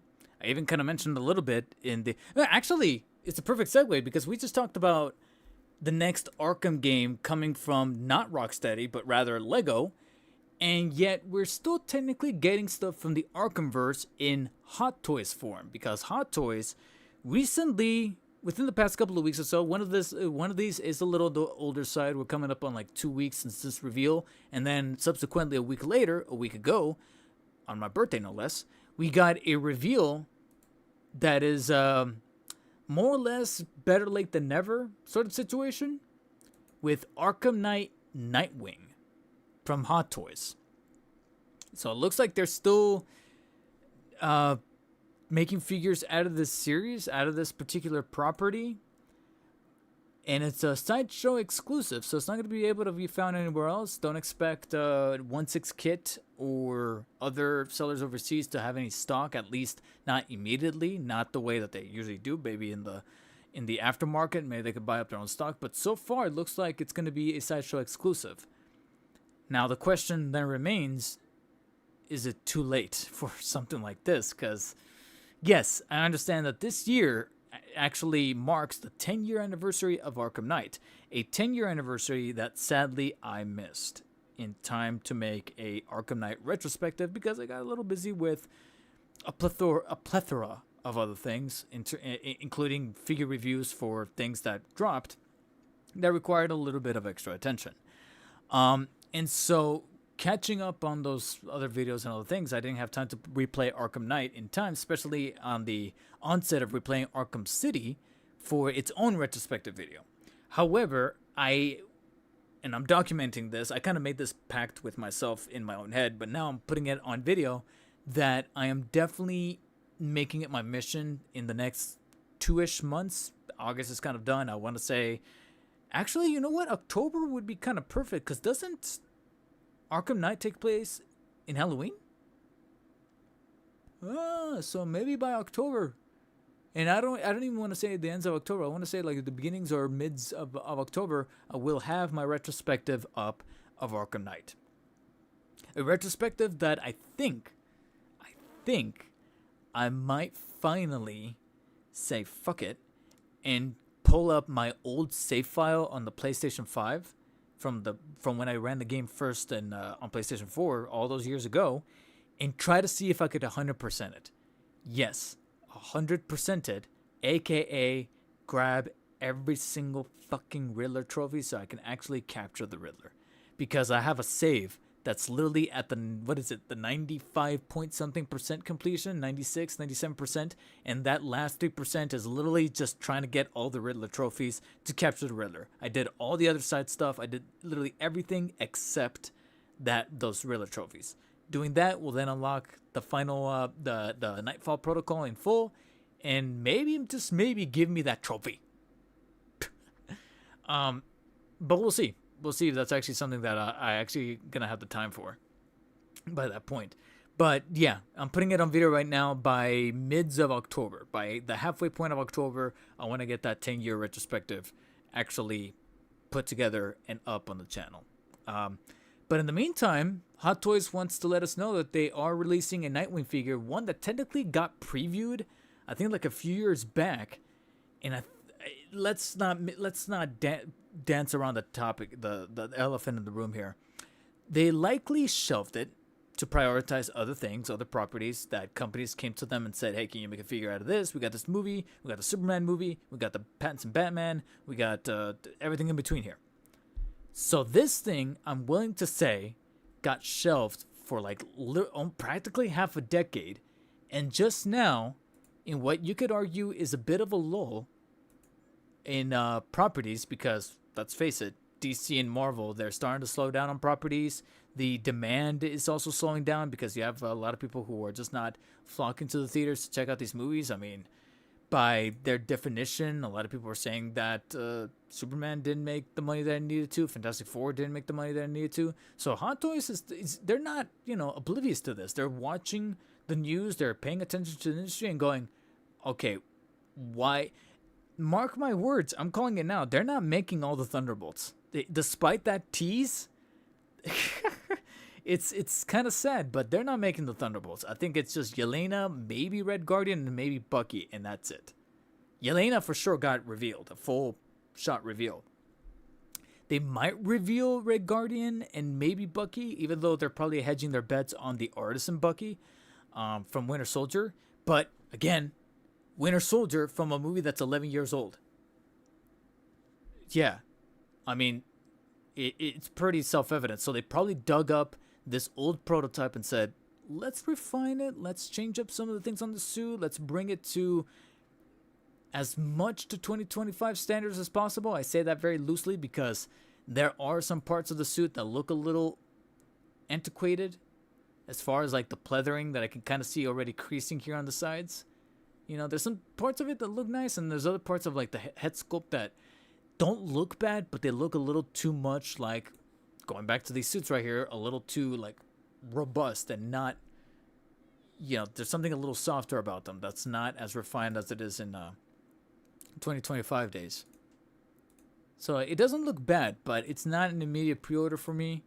Only time will tell if I change my mind, but right now it just looks like a very all-black tactical suit that just happens to have a little bit of that blue Nightwing design there on the chest and a little bit towards the back. And plus, I've said this before, I never liked the way that this is designed. Hell, this overall design in-game, don't like it. I love his design in Arkham City, even though it doesn't stray too differently from this.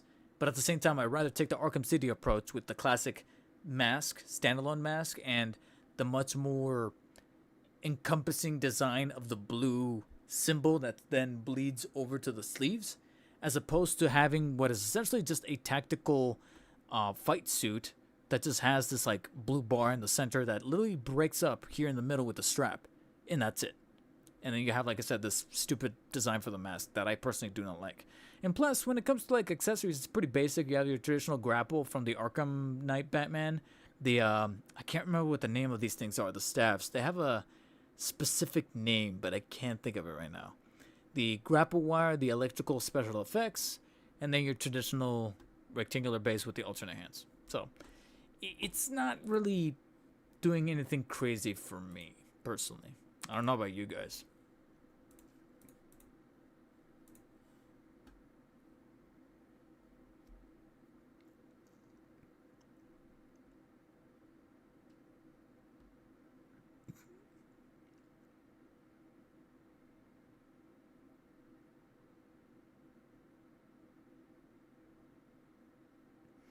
Dang, not even Sentry or John Walker. I mean, they would make for cool Hot Toys figures, but considering how much the movie didn't sell, it's so niche that, I mean, as a company, from a business standpoint, you could either Sentry or John Walker,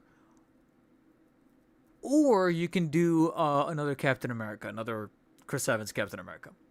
You can wait until Doomsday to see how Sentry's going to look like in that. Or if, God forbid, trust me, part of me kind of doesn't want this to happen, to be quite honest, but we go see Doomsday, there's Chris Evans as Captain Hydra. So here's Hot Toys. Do we make a John Walker, or do we dig up our Chris Evans sculpt, refine the features to make him look more realistic, and put him in a Captain Hydra outfit? Yeah. I'm just being realistic. I'm telling you right now, we probably would have seen already some more figures out of Thunderbolts by now, but it's not happening. I really don't think it's happening.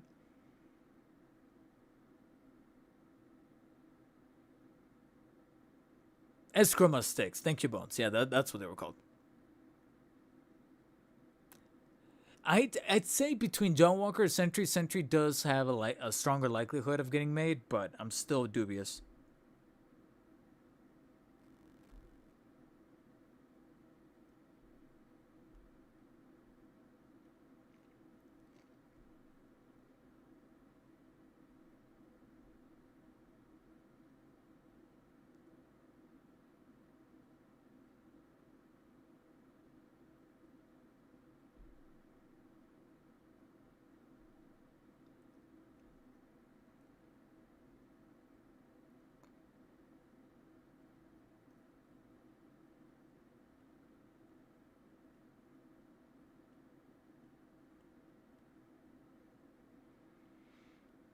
Yeah, in fact, Alex, the Wolverine they're covered because they were waiting for that yellow suit for a while. So when they released it, it's still gonna do really well. The only question at that point then becomes how much of a downgrade that head sculpt is gonna be when Wolverine comes out. When Red Hulk comes out, my hands are sweating. Jesus. With Red Hulk, I don't know what it is, and this could be a hot take. I wouldn't be surprised, and I wouldn't rule out the possibility that they cancel Red Hulk. Even though they already revealed it, I don't know what it is, but something tells me that I wouldn't be surprised that they cancel Red Hulk. I'm not saying it's guaranteed to happen. It's not. It's not guaranteed. But I just wouldn't rule it out. Sam Wilson would be an easy release because they're just taking the body and a little bit of that sculpt from the Falcon and the Winter Soldier and just kind of redressing. And didn't he come out already? He came out already, right? Captain Sam Wilson, Captain America from Brave New World, the one with like the more bluish suit. I think he's already out. Like I could have sworn I saw actually, Yolan, I have Hot Toys' Facebook open here. Let me go into their albums.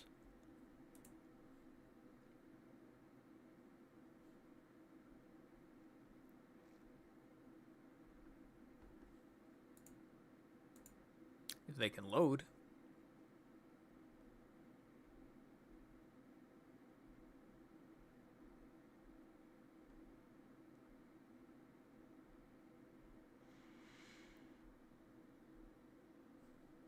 Yeah, he did. Okay, yeah, I was right. Blogger photos. Here we go.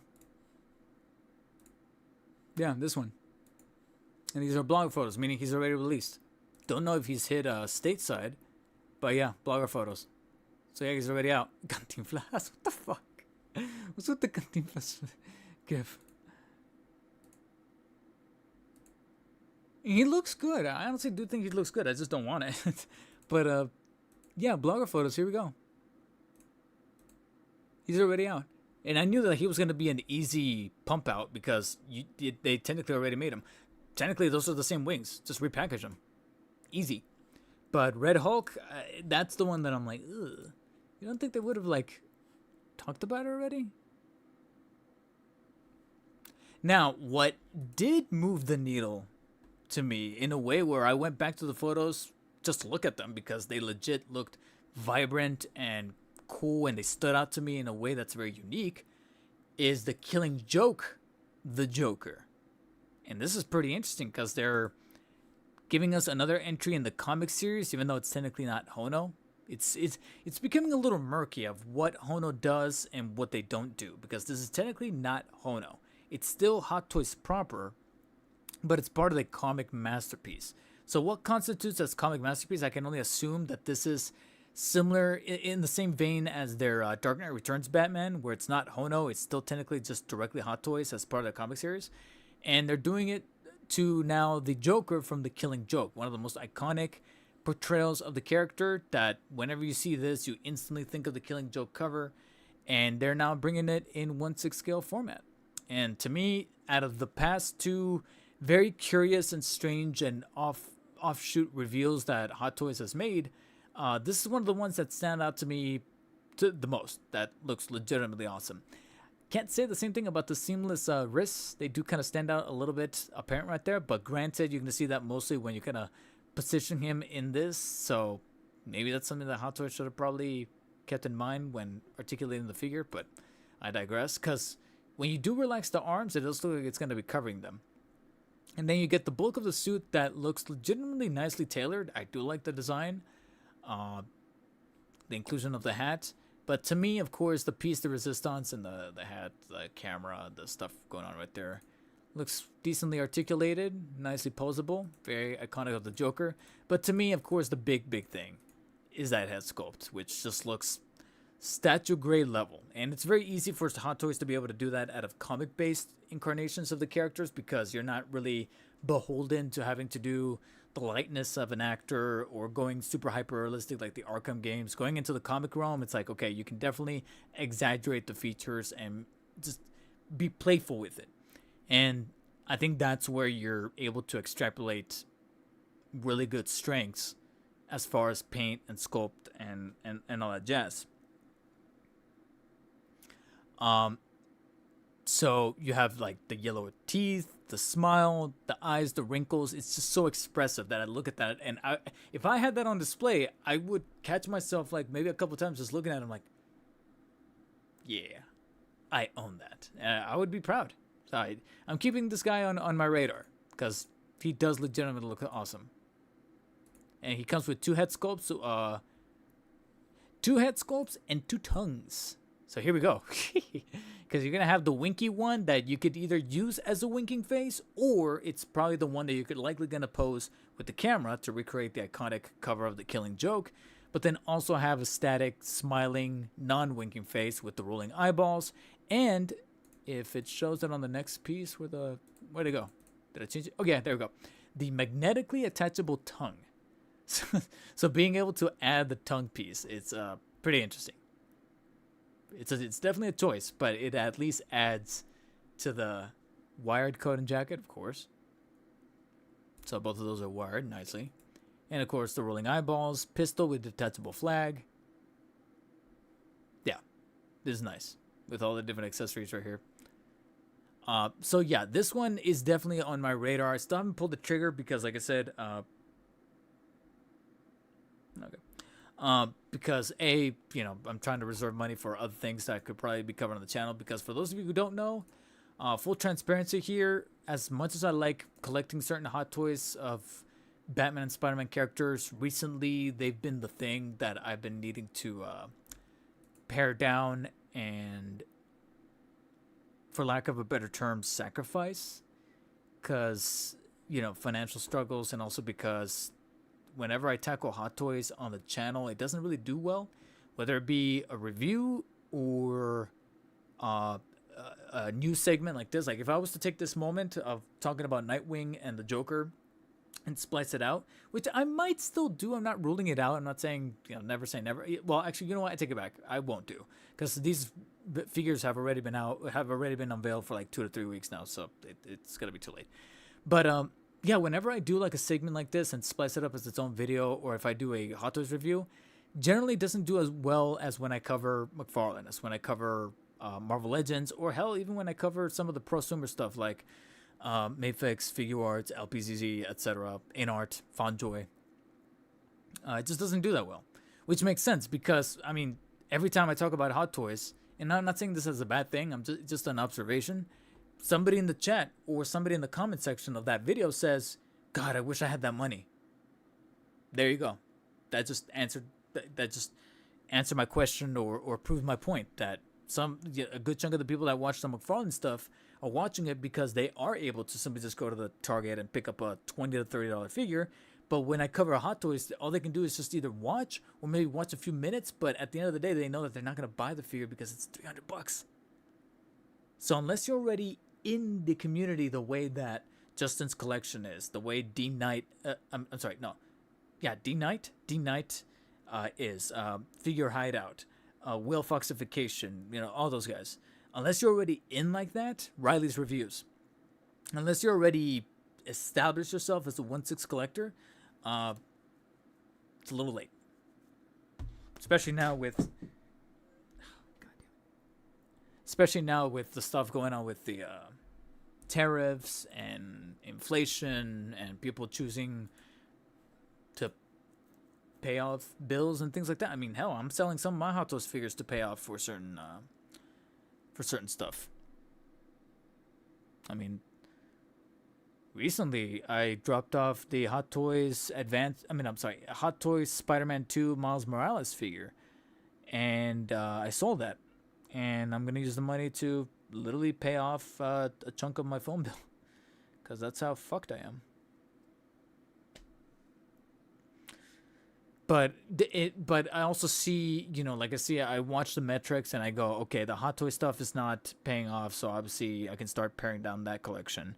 But the McFarlane stuff does do well in terms of views. So that's where I take, for example, the money that the channel generates through ad revenue, monetization, and whatnot, and be like, all right, McFarlane put down the unveiled pre-orders for the new Batmobile. I know for a fact I'm going to talk about that in a video. I know for a fact that the video is going to get some form of engagement, some sort of return of investment.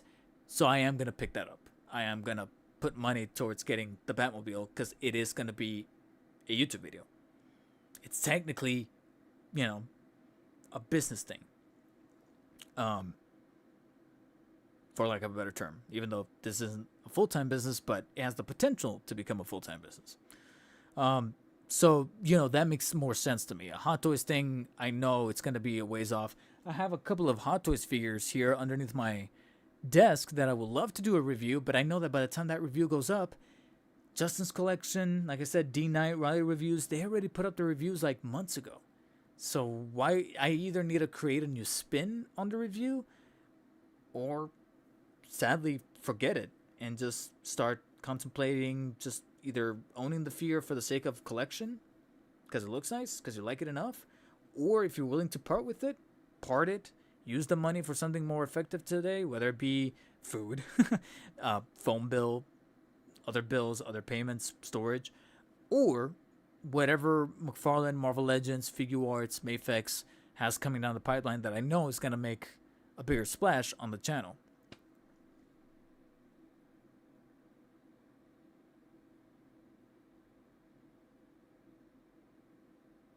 Yeah, Bones, I have noticed that Hono mostly does predominantly Marvel, huh? That could be. Kevbot, welcome to the stream. You're the McFarlane guy. Also, at this point, Justin's collection monopolized the 1/6 scale community. How so? I mean, yeah, how so?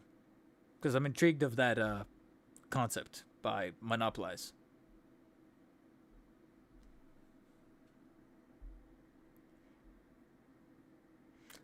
Damn, you guys don't like him. I just feel like this is just boring and beyond irritable to watch. It's so repetitive and dry, and sitting there watching him will hurt my brain.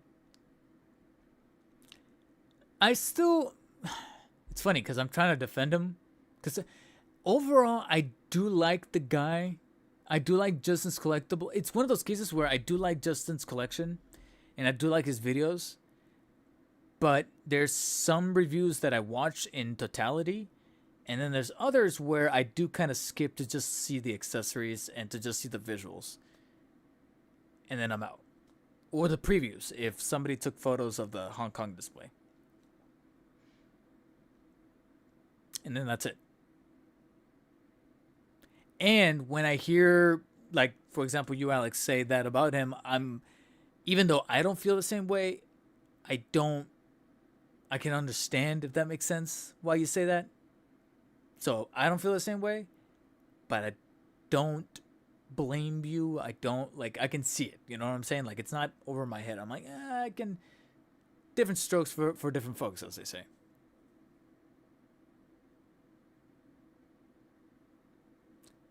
Maybe monopolize isn't the best word, but he's definitely the one that gets the most engagement for 1/6 scale.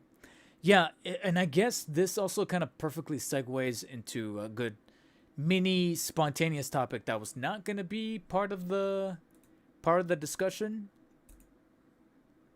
Is that's also another thing for why I stopped, for why I'm kind of winding down on doing 1/6 scale figures. It's also something that kind of connects us back to the first topic, which involves LPZZ and companies overseas like LPZZ, InArt, etc. Extended Toy Universe, welcome to the stream. Where you have these collectors, these toy tubers, if you want to call them toy tubers as they're being called, who have a major geographical advantage. China. They live in China. When a figure releases and blogger photos go up, mark my words, either the next day or max 2 days later, Justin's got his video up, his full review up. From a logical standpoint, what's the benefit of me waiting borderline a month for Sideshow to then send me that figure and do a very traditional by-the-book review the same way that Justin's did when he already did that? That's why I got to do something new, either like a comparison or something a bit exaggerated. I already sold the figure, so it's too late for me. But at one point, I was gonna review the Hot Toys No Way Home Doc Ock figure, but I was gonna do a exaggerated review or a fake, I don't want to say fake review, like a parody review, a surreal satirical review, where I was going to compare the Hot Toys No Way Home Doc Ock to the Toy Biz 12-inch Doc Ock from 2004. I don't know if any of you guys remember. I do have a 12-inch figure from Toy Biz. It's one of those plastic ones that just move like this. From 2004, the Doc Ock from Spider-Man 2. That's over 21 years old. And I was going to compare the two to be like, well, this guy's got this. But you know that you're fucking, $15, $20 figure from 20 years ago that I found at Toys R Us versus a Hot Toys figure that's 300 and something that recently came out. And the only thing that they have in common is that they're both 12 inches. But that was going to be the fun approach. Unfortunately, like I said, in the process of wanting to do that video, other things took precedent as far as, like I said, the McFarlane stuff, the Mayfix stuff, Figure Arts, Marvel Legends, all the prosumer 6-inch 112 stuff. And then times got tougher in terms of finances, and I knew that I needed to part with Doc Ock, especially since I knew that I was going to be able to probably get the most money out of that Doc Ock since he was still brand new in the box. I never took him out. I never unboxed him, and it got to that point where it's been so long and he's been in storage for so long, brand new, that I'm like, and every time I wanted to do that video, something else will come out that needed the attention. And I'm like, just sell it, man. I'll try buying it again in due time. But I need the money. I kind of got a little over my head when it came to Hot Toys. And like I said, one of the things that helps out some of these YouTubers or content creators overseas is that they are overseas. And let's go ahead and, instead of saying toy tubers, let's say content creators, action figure content creators, because this doesn't just cover YouTube, it also covers Instagram. I see a lot of people starting to do Instagram reels where they do like this ASMR kind of unboxing of the figure and assembling things and putting on the cape and kind of moving it about and moving the arms up and down, like no audio except for maybe like music, and just cutting different shots, but it's shot vertically on the phone to then post on like TikTok, Instagram reels, YouTube shorts, etc. And now those things are taking off and monetizing these channels.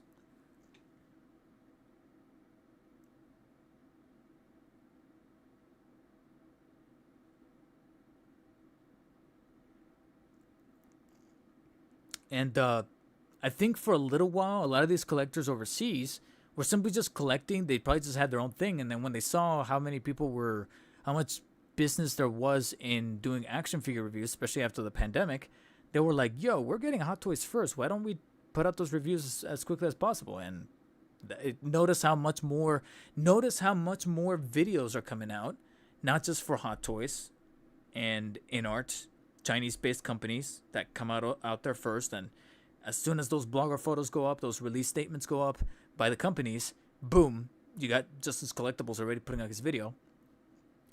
But now we have fucking YouTubers putting out the reviews of McFarlane figures that aren't even out yet, or pre-orders just went live. Like I think a couple days ago, it already got shot into my feed. Someone reviewed the Elite Edition Fallout T60 figure. Yeah, pre-orders are already live for that, but I don't think anybody in the States has found it in store. And sure enough, I checked the channel based in China. I'm like, yeah. And sure enough, I see a couple of other figures that I know for a fact have only been in China so far and are still making their way over to the States. So I'm like, there you go. I think there was one other YouTuber that did the review on the DC Rebirth Batmobile, which hasn't even had a pre-order go live. And some others, I think at one point I did see someone post photos or like an Instagram reel of them unboxing the Pattinson Batmobile. And this was, I think, just 2 or 3 days before that official pre-order went live. They're using that geographical advantage. Why wouldn't they? Why wouldn't they? So people here in the States need to be creative, and I need to be creative. And unfortunately, trying to balance the finances with the creativity, lost in that shuffle would have to be Hot Toys because it is expensive. You know, we're talking about $250 to $300 a pop, and with that $250 is enough for like 5 or 6 McFarlanes or 3 Mayfixes. You know, you have to start strategizing that, and that's what I've been practically doing. Yeah, and that's something that I took into consideration last night when Mayfix, and I guess this was technically part of the last topic. I guess I can kind of breeze through it a little bit quickly, and I think I'll be able to do it much quicker if I pull up Paternia's Twitter account because he highlighted it. Paternia, who I recently saw on a podcast recently, so it's cool that he is real. But literally last night, because I got the alert at like 2 in the morning, something like that. I was still technically up. I was playing video games. I was playing Yakuza 0. Great game. I'm actually digging it quite a bit. These Mayfixes went live on Hobby Genki. One of them was the Homelander figure from The Boys with the bloody effect.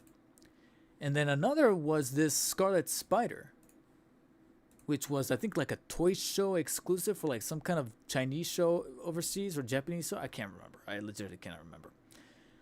Along with that, Mayfix also revealed that they're doing a Deadpool and Wolverine.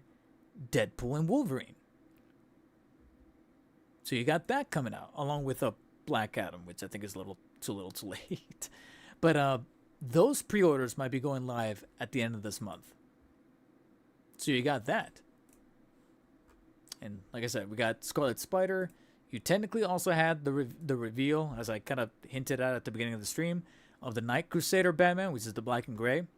And that's something that I had to weigh last night, where I added both to my cart. And after converting the Hong Kong dollars to US dollars, it would have been like a little, after shipping, it would have been like 200 and something, 220. And I'm like, 220 for what is effectively just repaints, just because they're exclusive. I'm like, or I could use that money for the Batman Returns wave if the pre-order goes live for that. And I don't think I saved it, but there was a post on the Mayfix Reddit. I'll see if I could pull it. I doubt I'll be able to pull it, but let me see. Of someone saying, possibly in a naive fashion, saying that maybe, just maybe, No Way Home Andrew might finally drop at the end of this month, because apparently they have a listing on HobbyLink Japan that has a date moved to the 29th instead of the 31st, which makes it seem like that's a much more concrete date. But again, I'm still pretty skeptical that that's even going to happen. Here we go. Found it. Right here. Somebody posted here 3 days ago. Knew about the Amazing Spider-Man release date. Apparently HLJ just moved the date to August 29th. Because apparently before it was August 31st. So them moving it 2 days up means that maybe that's a much more solid date instead of just a placeholder. Because usually when you have something coming out, whether it be a figure or even a game or anything like that, whenever they put the date on like the 31st of something, it almost always counts as like a placeholder.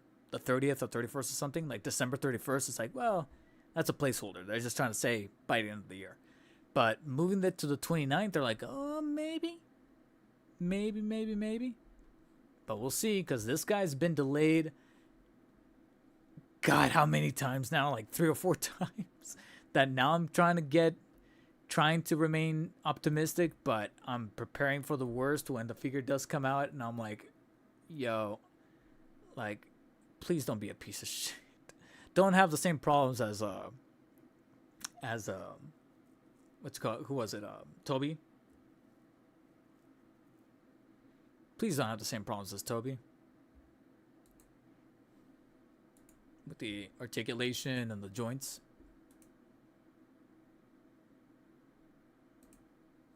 Because I feel like we've been waiting a while.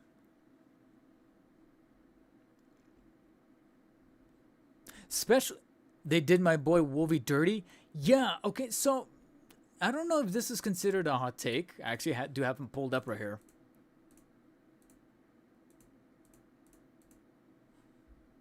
Even though pardon the photos, because this guy has all the photos, but sadly they're all badly quality. But I'd rather have all the photos here. So this is the Mafex Deadpool and Wolverine. The suit, in terms of texture and color, looks awesome. The face sculpt, in terms of likeness and paint applications, looks amazing. That looks like Hugh Jack. I see that face and I'm like, yep, I see Hugh Jackman. I see Hugh Jackman. I see the face. I see the scowl, the grimace. Perfect. I see the claws. Awesome. The proportions of the body do look a little too wide on the hips. He's kind of got similar birthing hips to that of the Marvel Legends, and I was hoping that they would refine that a bit, but I think they're a little bit more flush than the Marvel Legends, so I'll give them a little bit of credit for that. However, the biggest problem, unless they come forward with a different statement saying otherwise, this is it. He is going to have 2 bonus head accessories, the basic normal one, Grimace and Yelling, or Berserker Rage if you want to call it that. And that's it. No other accessories. So no unclawed hands, no alternate hands, and then the big one that a lot of people were calling for, unsleeved arms, so that you can swap it and make it look like he does at the end of the fight, and no cowled head with the cowl. That's the big thing that everyone's looking at and going, what the fuck? Like, seriously? And the reason for why people are a little nervous about this is because, and let's see if I could find it, because I just saw the, okay, hopefully this has it. They revealed photos for Deadpool in that same breath, but when they showed Deadpool, they actually showed a separate slide with the accessories that he's going to come with.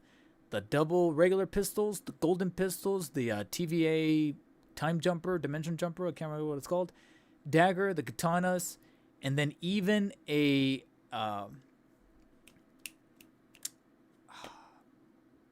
Wolverine skeleton, the metal. I'm blanking on the name right now. I'm tired. I'm starting to get hungry. The metal. The what's the middle name? The name of the metal? I'm blanking out right now. Along with alternate forearms that have the Wolverine claws that he used at the beginning.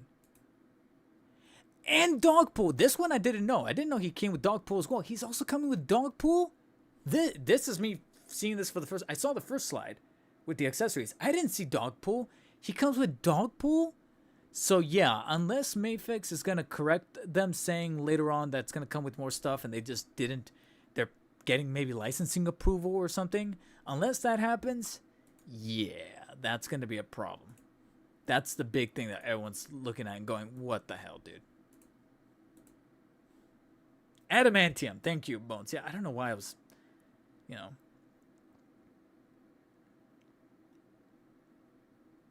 Kevbot, one would definitely have to think outside the box when it comes to getting engagement on toy content. It's hard to shake things when there are creators that are well established.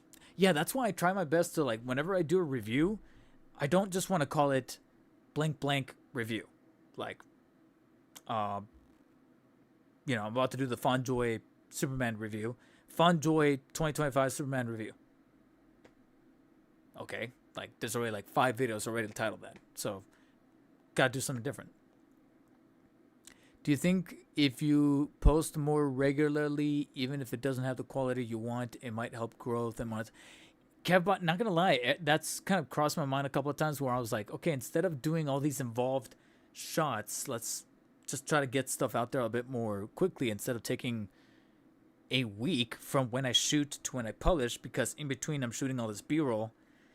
But then I think about why I started doing it the way that I did in the first place, where others aren't doing that. Others aren't picking up the camera and moving the camera and getting involved and cutting and doing all this heavy work, heavy editing. They are doing it the fast way.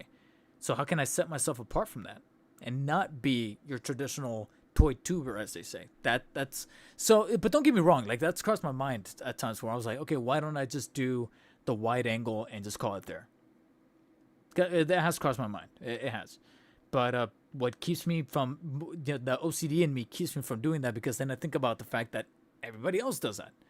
So let me change it up and actually get involved with like B-roll and treat it like a actual production. And these are action figures. Sometimes the details need to be given a closer look, quite literally, to where I need to swap the lens for the macro lens and pull up the focus so fine-tuned so you could see the detail that I'm talking about. But I get the perspective that you're coming from with that. Do you still enjoy collecting, or is it a job now? I mean, collecting, yes, I still enjoy, but there are times where there's factors that are outside of the hobby, like my relationship with the hobby hasn't gotten detrimental so much so as external factors of the hobby, in terms of, like I said, tariffs, exclusivity, forced or manufactured scarcity. Those things have kind of waned on me more. If those things weren't in place, like if we were still going back to like 2021 times where McFarlane was going for like $22.99 and I can just walk into a Target and there it is, I'll be like, yo, cool, it's here. Walk out with it. I would still do that today. But in terms of like, cause think about it this way, I think to answer your question, extended universe, right now I am still compelled to ever so often pull up Mercari or Facebook Marketplace or OfferUp, and I don't necessarily search for it, but if I go onto the front page where it like recommends you stuff, and it shows someone saying it recommends me a product page, and it's a Toy Biz Spider-Man figure from 2002, the Tobey Maguire superposable Spider-Man from 2002, in a reasonable price and not brand new. I don't want a brand new because then my OCD is going to be like, I can't open it because it's over 20 years old. No, loose but still in box. Might be missing an accessory or two, but the main figure is still there. Yada yada. 60, 70 bucks. I might actually put more money into picking that up than to get anything new these days. I feel about collecting the way certain gamers are feeling about games right now, where they're playing the older games and still having fun with that, than to play the newer stuff. Like, they're not quitting games. They're just booting up the Arkham series from 2009, 2011. They're still booting up Rainbow Six Vegas. They're still pulling up Dishonored. Hell, they're still pulling up Fallout New Vegas and Skyrim. But they're barely pulling up any of the new stuff. They're not quitting gaming. They're still playing games. That's how I'm feeling about collecting, where I'm seeing some things from McFarlane, from Marvel Legends, even Mattel, and I'm like, I don't know. But then I see LPZZ doing something over there that I'm like, maybe just space them out and put money towards that. And maybe these holy grails of like 2002, 2004 Toy Biz, maybe start looking into those. I don't know. CM Bronco, welcome to the possibly the end of the stream, if I'm being honest, because I think that Mayfix topic was quite literally it. Because I wanted to close out on those very strange remarks about Mayfix with the Deadpool and Wolverine, wondering where Andrew is because he's been delayed, even though there's people throwing it out into the universe that maybe we might be getting Andrew by the end of this month. But I'm not holding my breath considering how many delays it's already faced. And also some of those like Toy Show exclusives are now available on Hobby Genki. Although I'm waiting see if Hobby Link Japan is gonna get those, because I know that they sometimes offer pre-orders. I'm checking their page right now just in case. Nope, still nothing. All right.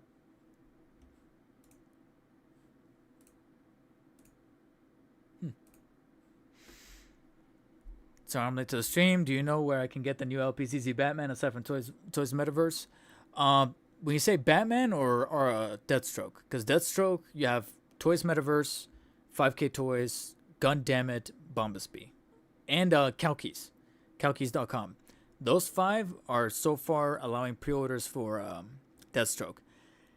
LPZZ Batman, I gotta be on the actual Batman from Arkham Knight. I gotta be honest, your best bet right now is probably aftermarket, because all those pre-orders are gone. I got a pre-order and I'm still waiting on mine. There's been no movement. It's been crickets. I always heard that if you want to start and quickly grow you got to prioritize the quantity versus the quality. Then once you have your audience, you can focus on quality and being unique. Yeah, and I kind of saw that from the... I was filming significantly less back in 2021, 2022 in terms of the B-roll. And just focusing on the A-roll and getting things out like twice a week. So yeah. And that's not to say that I have a small channel. I have a small channel relative to the bigger YouTubers like Shartimus and Anthony Customs and all those guys. But I also, 22,000 subscribers, almost 23. I don't know, I think we're at 23. 23,000 subscribers, nothing to scoff at. Absolutely not. I definitely don't take that for granted. I'm just, like I said, comparing myself to the big guys, it is small, but it's not by itself a small channel. It's not. I mean, there's so much now, plus up is a price. Really got to decide. I'm picking now. Your videos really help determine if it was worth it. No problem. Extended 20 universe. That's why I do them. I used to want every McFarlane, but now I'm like, some bucks aren't worth rebuy. Like I said, look out for the video I'm going to post tomorrow, because I'm going to talk about this in broader detail tomorrow as far as that feeling that I've been getting. Because I've been feeling some type of way on certain things. In regards to Marvel Legends, McFarlane Toys. Yeah. Hot take, Mayfix is the most overrated toy company ever for ASH Figure Arts. There's certain ASH Figure Arts that are pretty nice, to where I'm like... I just recently said it, actually. Recently, I gave the vote to ASH Figure Arts Toby Spider-Man. ASH Figure Arts actually came out on top on that one versus Mayfix. Even though Mayfix was kind of neck and neck with certain things that I did like about it. But at the best overall value, I was like, ASH Figure Arts is actually, I think, the big one.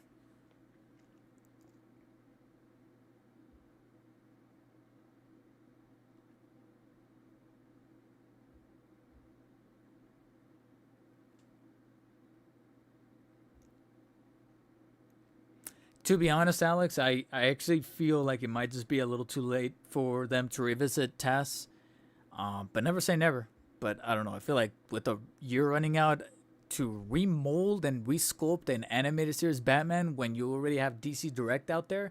They just put out a new DC Direct today that's just using the same Joker, only this time with the black and white tux. Yeah. Extended to a universe. I appreciate you, man, for that compliment.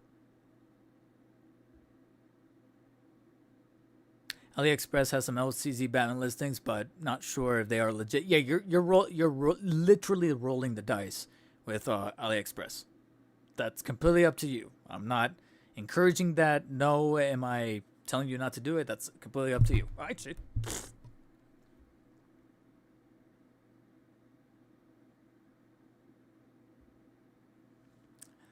Okay, guys. Starting to get hungry. Starting to lose my voice. Getting hot in here, so I'm gonna take off all my clothes now. Hey yo, but yeah, I'm out of here. I apologize for some of you tuning in here at the end, but the VOD will be available as always. And like I said, I might take some of these topics and splice them out as their own video, as their own separate videos. We'll see about that. But I also need to start gauging when is the best time to do some of these live streams, or which day, since some of you are barely tuning in. I imagine that some of you are probably getting off of work and barely tuning in, so apologies for that. But like I said, the VOD will be available in case you guys want to rewatch it. I start with the McFarlane ever since they kept reusing the Hush Nightfall. Yeah, that's what's kind of doing it for me. Right now I'm back on Marvel Legends, so far good with the Maximum Spider-Man, the game vs. Venom and Spider-Man. Yeah. Like I said, guys, I have a video going up tomorrow morning. Damn, can you make another stream tomorrow, please? Not tomorrow, but I do have a new video going up tomorrow that is opinion piece, and it's going to be pretty similar to what we talked about today in regards to toy companies and what they've been doing and the little back and forth that they've been having as far as quality, as far as the price increments, and the strategic moves that may or may not be paying off with them, and the companies overseas that might be looking to take advantage of some of those fumbles.